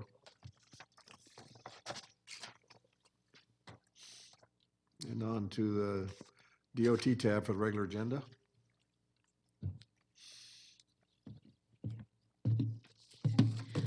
Good afternoon, Chairman, Commissioners, County Manager.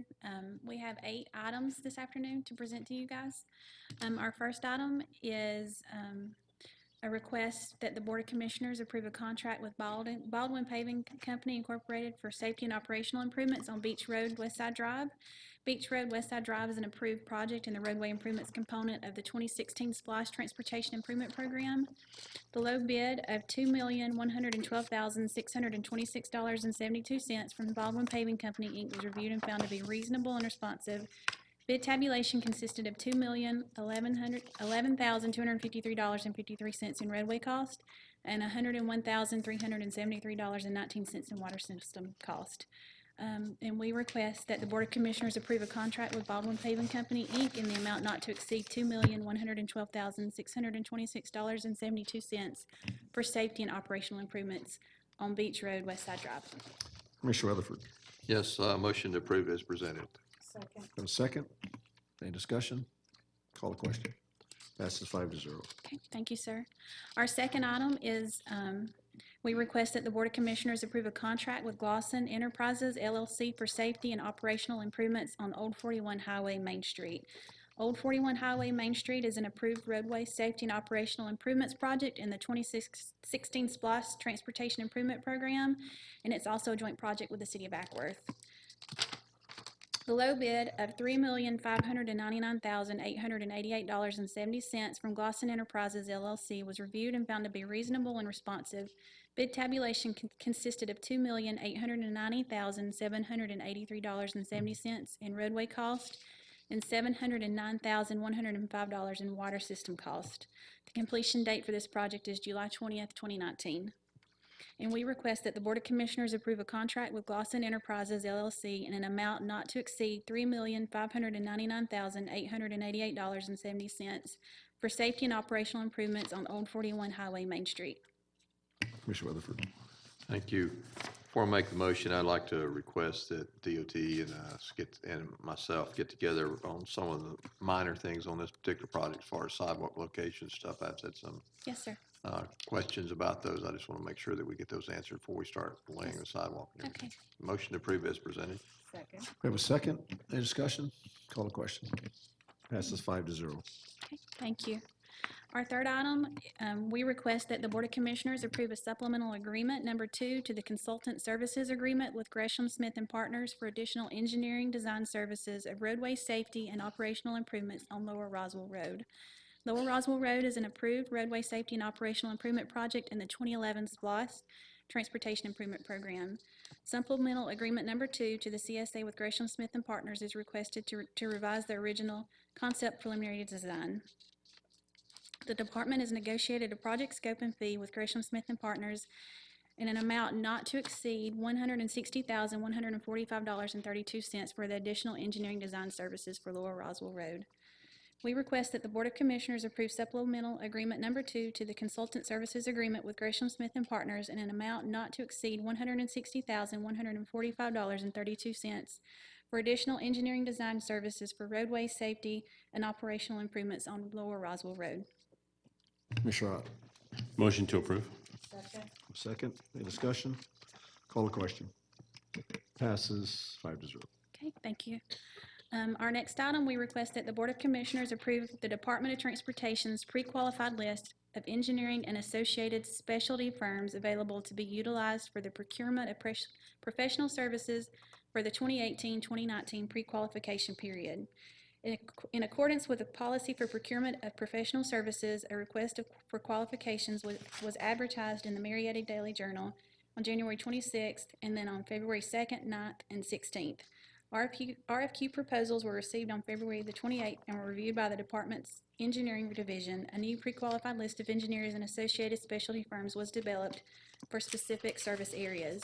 We request that the Board of Commissioners approve the Department of Transportation's pre-qualified list of engineers and associated specialty firms available to be utilized for the procurement of professional services for the 2018-2019 pre-qualification period, which will expire on April 24th, 2020. Commissioner Ott. Motion to approve. Any discussion? Call the question. Passes 5-0. Thank you. Our next item, we would like to request that the Board of Commissioners authorize advertisement for and conduction of a public hearing as required by the Georgia Department of Transportation for South Barrett Parkway Reliever 3. South Barrett Parkway Reliever Phase 3 is an approved thoroughfare and mobility improvement project in the 2016 SPLOST Transportation Improvement Program. Georgia DOT's participation in this project requires that the department advertise a notice of opportunity for location and design public hearing open house. The advertisement will notify the public, and the location map and environmental assessment for the proposed project are on file and available for public inspection at the Cobb County Department of Transportation's offices, or can be accessed on the Cobb County government website. After reviewing the information made available, any interested and/or affected persons who request that a public hearing be held on the project must make request in writing before May 28th. We request that the Board of Commissioners authorize the advertisement for and conduction of a public hearing as required by the Georgia Department of Transportation for South Barrett Parkway Reliever Phase 3. Commissioner Burrow. Thanks, Erica. It's very exciting that this is coming forward finally. Yes, ma'am. And also, Phase 2 will soon be complete Yes, ma'am. in the fall. Mhm. So this is right on time to start Phase 3, and I'm excited. I would make a motion to approve. Have a second. Any discussion? Call the question. Passes 5-0. Okay. On our next item, we would like to request that the Board of Commissioners approve a change order number 1 to the consultant services agreement with Parsons Brinkerhoff, Inc., DBA WSP Parsons Brinkerhoff, for development of Cobb County Bicycle and Pedestrian Improvement Plan Update Phase 1. Planning studies is an approved project in the traffic management, traffic signals, and planning component of the 2016 SPLOST Transportation Improvement Program. Due to delays in the execution of the contract and subsequent start date, WSP Parsons has been unable to meet the original Bike Ped Improvement Plan Update Phase 1 completion date. Change order number 1, a no-cost contract time extension through December 1st, 2018, is requested to allow for completion of the delayed work. We request that the Board of Commissioners approve change order number 1 to the consultant services agreement with Parsons Brinkerhoff, Inc., DBA WSP Parsons Brinkerhoff, a no-cost contract time extension through December 1st, 2018 for development of Cobb County Bicycle and Pedestrian Improvement Plan Phase 1. Commissioner Ott. Motion to approve. A second, any discussion? Call the question. Passes 5-0. Thank you. On our next item, we would like to request that the Board of Commissioners approve another change order number 1 to the consultant services agreement with Nelson Nygaard Consulting Associates, Inc. for development of Cobb Link Transit Service Plan. Planning studies is an approved project in the traffic management, traffic signals, and planning component of the 2016 SPLOST Transportation Improvement Program. The CSA with Nelson Nygaard for development of the TSP approved in an amount not to exceed $696,539 included federal transit administrative grant funding of $480,000, local match funding of $120,000, and SPLOST tip funding of $96,539. Cobb Senior Services was to contribute $10,000 from an approved Atlanta Regional Commission grant. However, these funds expired and were no longer available. Therefore, the department requests that the senior services funding be replaced with available 2016 SPLOST tip funds. Due to delays in the execution of the contract and subsequent start date, Nelson Nygaard will be unable to meet the original transit service plan completion date of May 1st, 2018. Therefore, change order number 1, a no-cost contract time extension through December 1st, 2019 is required to allow additional time for completion of the transit service plan. We would like to request that the Board of Commissioners approve change order number 1 to the consultant services agreement with Nelson Nygaard Consulting, Inc., a no-cost time extension through December 1st, 2019 for development of the Cobb Link Transit Service Plan, and authorize the replacement of funding sources in the amount of $10,000, and authorize the corresponding budget transactions, and further authorize the chairman to execute the necessary documents. Commissioner Ott. Thank you, Mr. Chairman. Just kind of clarify, I know that some folks that are familiar with House Bill 930 know that there are certain deadline dates in there. This is kind of unrelated to that.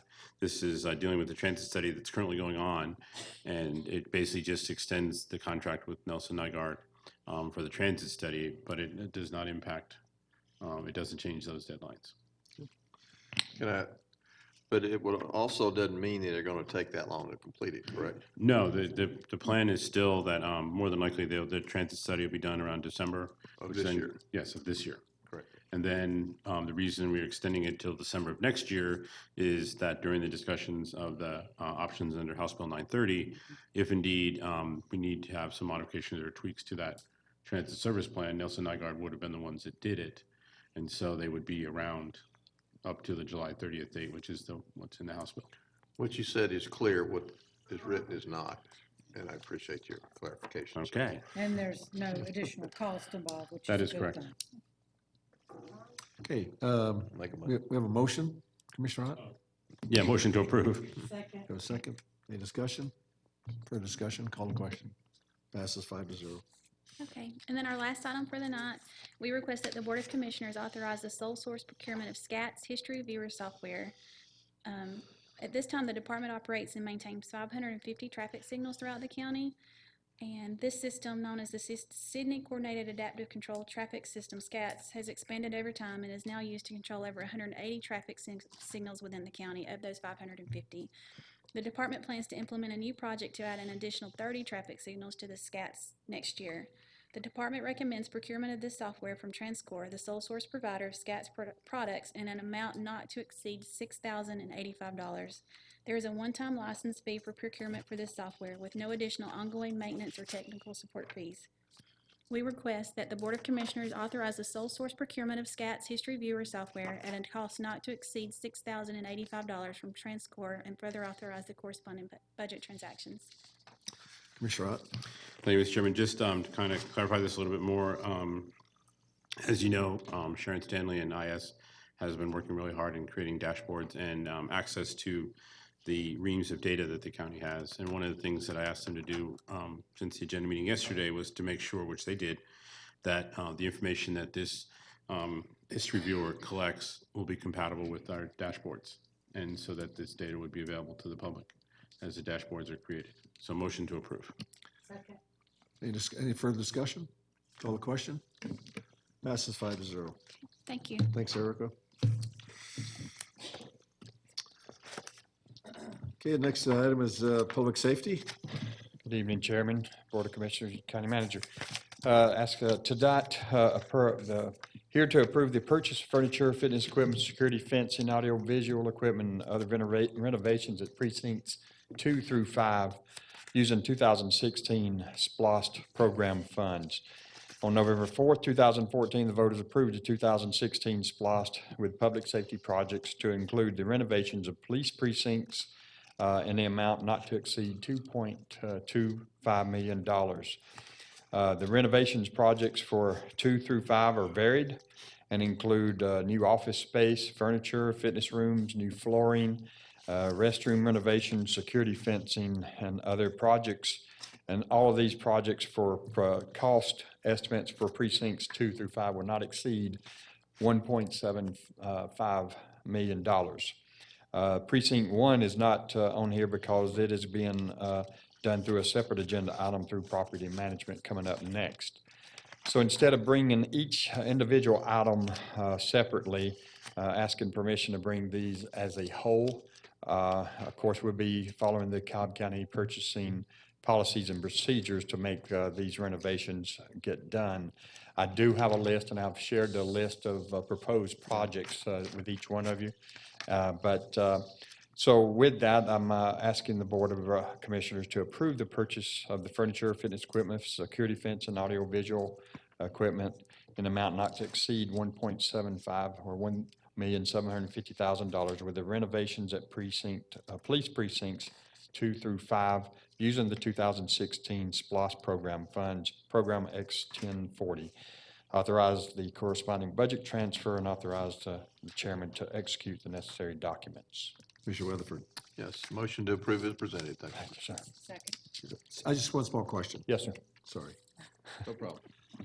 But on your, first of all, I appreciate you going through this list and preparing it at our request. That was very detailed. Yes, sir. But I do see precinct 1 on here. So what am I missing? Just like flooring and painting, is that? Those were some of the things that we've already done to precinct 1. Oh, okay. So what we had was an entire list of what we wanted to get done. These were not SPLOST projects. These were some monies that we had for renovations previously. I just want to make sure. So, Okay. yes, sir. Any other questions? Call the question. Passes 5-0. Thanks, Sam. All right, sir. Okay, the next regular agenda item is support services.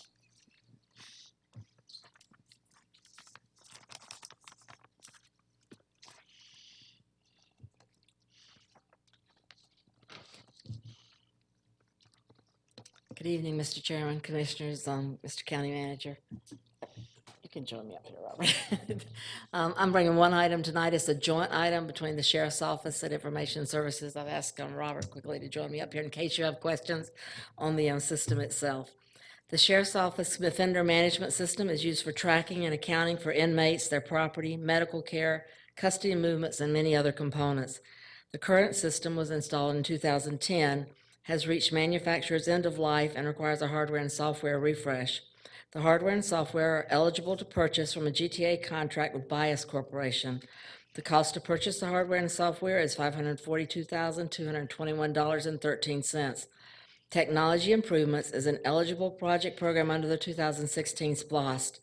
This project is an eligible capital project under Technology Improvements. We request the Board of Commissioners authorize the purchase of hardware and software for the offender management system in an amount not to exceed $542,221.13 under provisions of Georgia Technology Authority Contract RFP 98000-2659-BIAS with Bias Corporation. Authorize the corresponding budget transactions and further authorize the chairman to sign the necessary documents. Commissioner Weatherford. Thank you. Colonel Quigley, did you understand all that? Yes, sir, I sure did. Okay, Certainly good. We appreciate- work closely on this. Yeah, this has been a big project for us. Motion to approve is presented then, as long as you understand it, sir. Thank you, We have a Commissioner. second. Questions? Call the question.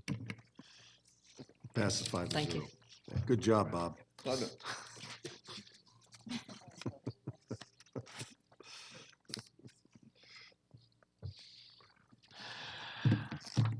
Good evening, Chairman, Commissioners, and County Manager. Tonight, I bring you 4 items for property management.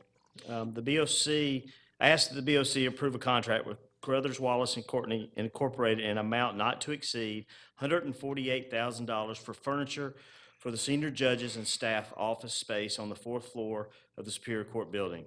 This is approved 2005 SPOS project. I ask that you authorize the corresponding budget transactions and further authorize the chairman to execute the necessary documents. Commissioner Ott. And Mr. Chairman, I know we talked about this yesterday, and I'm comfortable with the purchase, so motion to approve. Okay, we have a second? Second. Any discussion? Call the question. Passes 5-0. You know what my question is. We got money left over from 2005. My next item is the Board of Commissioners approve a contract with Black Creek Integrated Systems Incorporated in the amount of $84,357 for the security system modifications to support building renovations on the 4th floor Superior Court building. This is an approved 2016 SPOS project. Ask that you authorize the corresponding budget transactions and further authorize the chairman to execute the necessary documents. Commissioner Ott. Motion to approve. Second. Any discussion? Call the question. Passes 5-0. Thank you. Next item is for the Board of Commissioners to approve a contract with Garland Design Building Solutions Incorporated in the amount of $254,970 for the truck bay metal roof replacement at Police Precinct 1 and Fire Station 8. This is an approved 2016 SPOS project. Ask that you authorize the corresponding budget transactions and further authorize the chairman to execute the necessary documents. Commissioner Weatherford. Thank you. Just to be clear, this comes out of a separate bucket than what was reserved for Precinct 1 from Public Safety? Exactly, yes. This was renovations, okay. What about the fire? That's all. Is the fire station coming out of the fire fund? No, this is a SPOS project. Motion to approve as presented? Second. We have a second. Any discussion? Call the question. Passes 5-0. Final item is for the Board of Commissioners to approve a contract with Garland Design Building Solutions Incorporated in the amount of $142,321 for the restoration of the existing flat roof at Police Precinct 1 and Fire Station 8. This is an approved 2016 SPOS project. Ask that you authorize the corresponding budget transactions and further authorize the chairman to execute the necessary documents. Commissioner Weatherford. Motion to approve as presented, sir. Second. We have a second. Any discussion? Call the question. Passes 5-0. Thank you. Thank you, Eddie. And with that, I can't believe it. okay, with that, I'll start with Commissioner Ott. Thank you, Mr. Chairman. I just have 2 items. First one is, I want to thank everyone that attended the town hall last night. We had about 170 people. And it was in a new location that we have not used before. And I want to thank the Atlanta Braves for allowing us to use the stadium for that town hall. Special thanks to staff. We had a lot of staff members there. And I know the public appreciates when you're there. But a special shout out to Jennifer Lana from GIS. She did a great presentation to show folks, and actually, this is just a sample of some of what we showed the community last night, some of the pages that are available on the county's GIS webpage.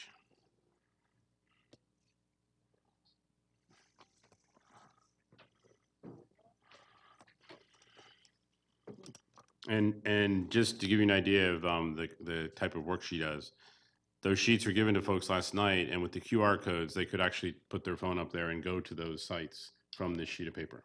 How come I didn't get it? You weren't there. Also, special thanks to Dana He did a great job showing folks the the development that's gone on in the area. Andrea Ford from CobbLink, she talked about the circulator, and then Eric Meyer talked about the transit bill.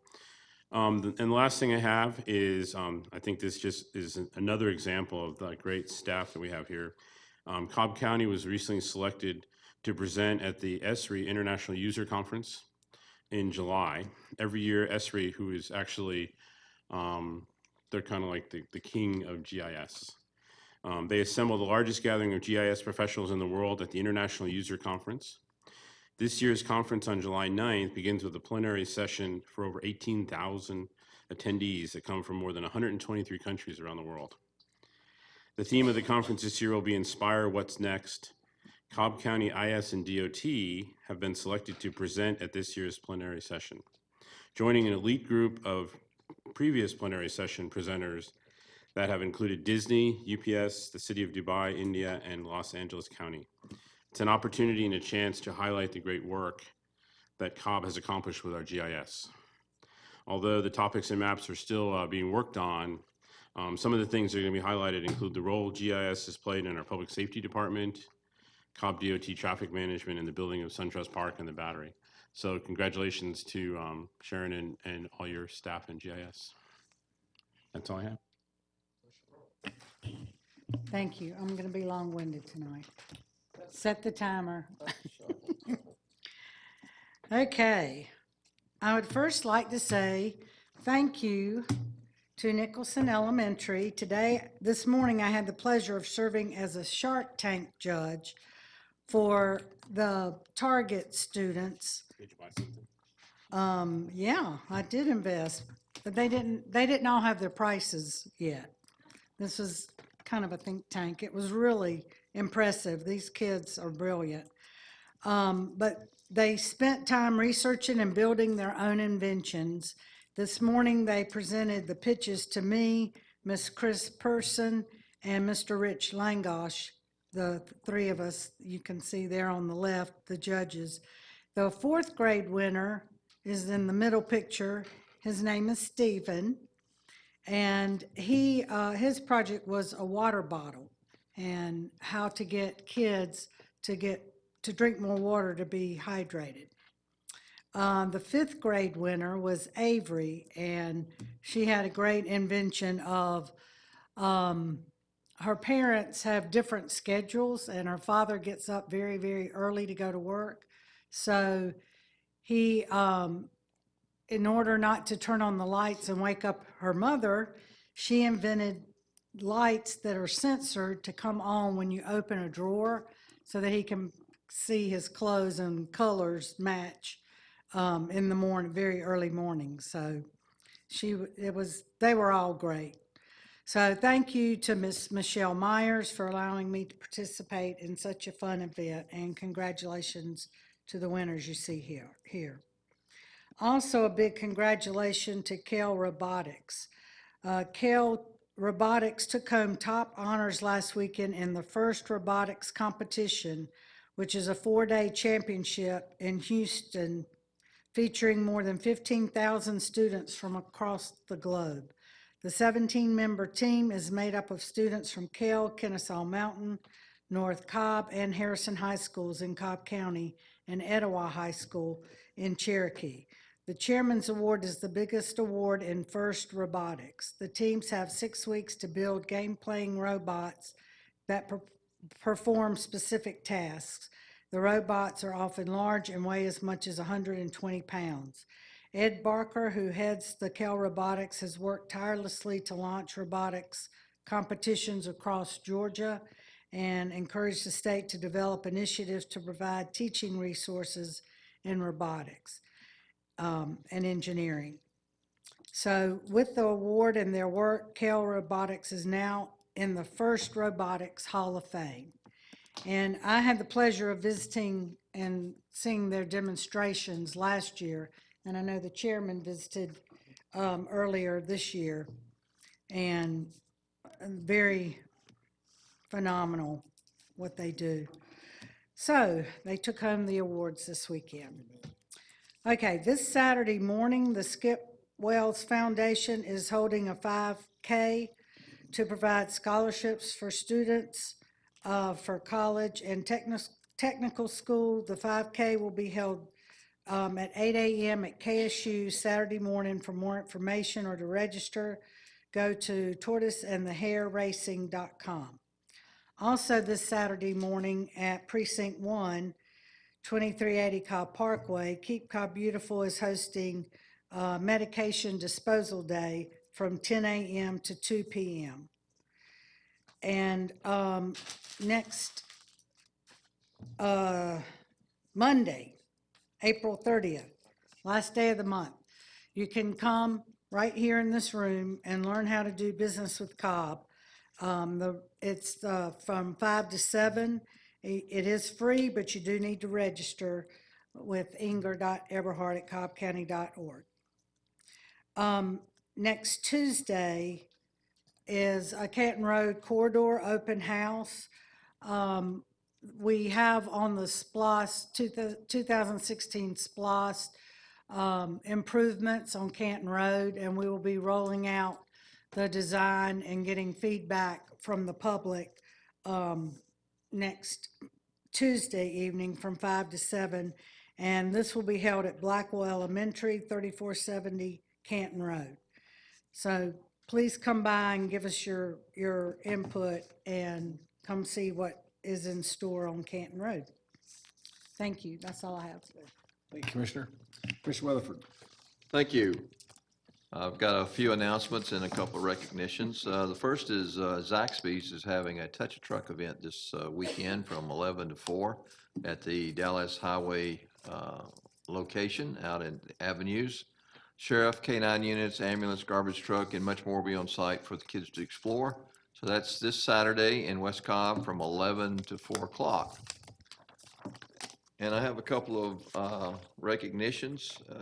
One is for Deputy Rick May, and Deputy May is the April winner of the Braves honoree for his going above and beyond. And what he did was found a batch of tickets that was left unattended, found the owner, which was an elderly lady with some grandchildren.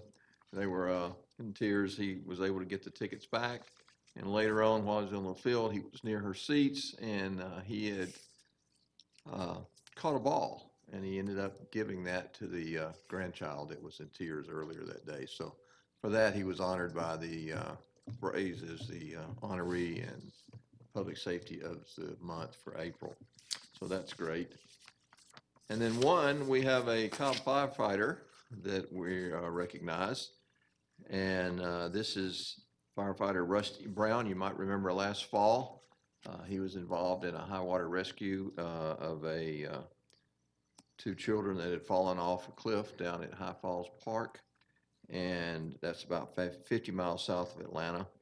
He participated in the rescue as a member of the Cobb Fire and Emergency Services Technical Rescue, and was able to rescue one of the teens. Unfortunately, the other was not, but he has now been awarded the unanimous vote from FireEngineering.com is the national award to be given during the Fire Department Instructor Conference in Indianapolis, is the Courage and Valor Award for 2017. So honor for that as well.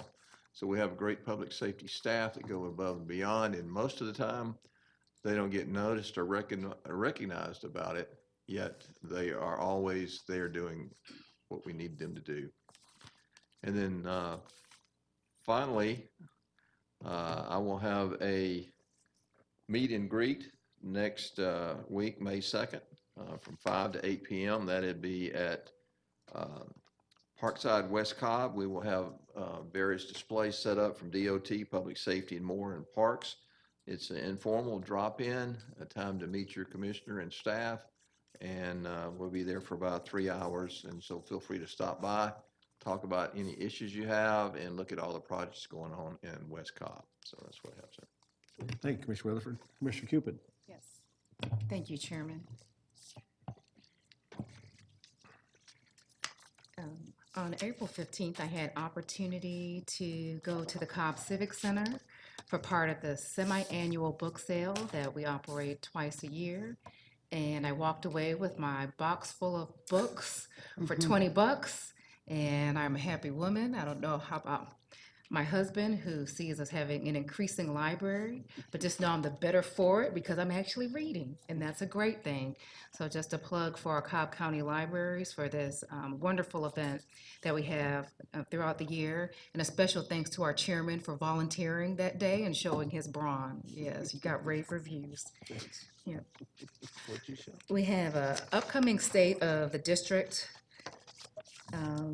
event, which is going to take place on Tuesday, May 1st. This is my second of 3 addresses, and this will be held as part of the Cobb Chamber South Cobb Council. This event, however, is not free, even though the public is invited to attend. There's a general charge of $30. However, I will have an event that's open to all for our final State of the District address, which had been slated for Tuesday, May 8th, but to get into a desirable venue, we may be moving that to the following Tuesday, May 15th at the Ron Anderson Recreation Center. Please look in my newsletter for confirmation of that date and time. For those of you who tend to be last minute, today is the last day to register for this upcoming primary. And you can actually register online at mvp.sos.ga.gov and encourage you to do so if you have not done so already. And you can also check to make sure that you know where your voting precinct is by going online to that website.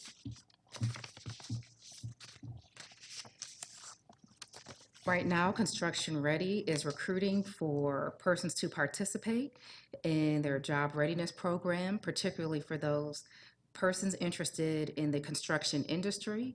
I have had opportunity to attend a graduation, and it was an honor to see young persons who participated, and some young and not so young who participated, and who've been able to walk away being employed from that participation. So just to encourage you, if you know someone who's looking to work or to change their profession, that this is a free training opportunity where someone can walk away with a starting pay that's been averaging between $12 and $15 an hour. You can find more about that by calling a recruiting specialist at 770-432-4025, or you can go online to thecollectiveac.org.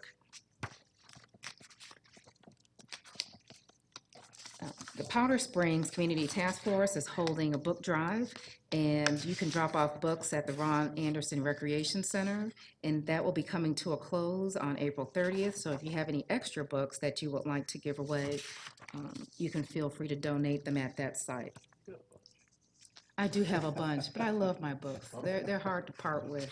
I don't know. It's some people hoard all things. I hoard books for some reason. Pray for me on that. I know. People say books are online now, but you know, I like my paper. There was a lot of support expressed today for UGA's Cobb County Extension Service. And on April 28th, there will actually be a workshop held at the South Cobb Library on retirement, whether or not it's a dream or reality. And we will have Ms. Kimberly Benford providing a presentation. Again, that's the 28th from 2 p.m. to 3 p.m. and encourage members of our community to attend. That is not all that's going on in the district, but those are the events I'm going to highlight, and just encourage you to check out more about what all the commissioners are doing and what's going on in our districts at cobbcounty.org/our last name. Thank you. Thanks, Commissioner. And all I want to, sure, go ahead. Yeah, no problem. About that. This is important, and I realize I didn't put it in my newsletter, and I'm looking at the Director of Public Safety. We have our public safety block party going on this Sunday at the Riverside Epicenter, and that's from 2 p.m. to 5 p.m. It's always a great time, but this is a new venue for us. We hope to continue to get the great turnout that we've had in past years. For people that want to connect with those that serve in uniform, it's a great opportunity to connect with those who serve our community day in and day out. And a last plug for public safety, we had a significant event that occurred in the Six Flags area about a week ago, and even though the event was unfortunate, there was a loss of life. I can't tell you just how touched the community was by the response of those in our Department of Public Safety, particularly the police department. And this is the first time that I've lived in the Six Flags area for the past, what is it now, 2002, 16 years that I've seen the DA's office out there working in partnership with public safety to connect with the community. And as was shared by Ms. Barnes in her comments, I think this is a testament to just solid leadership that we have in the department to be building bridges, and I look forward to that continuing. I want to welcome Ms. Erica Parrish as the new interim director of DOT.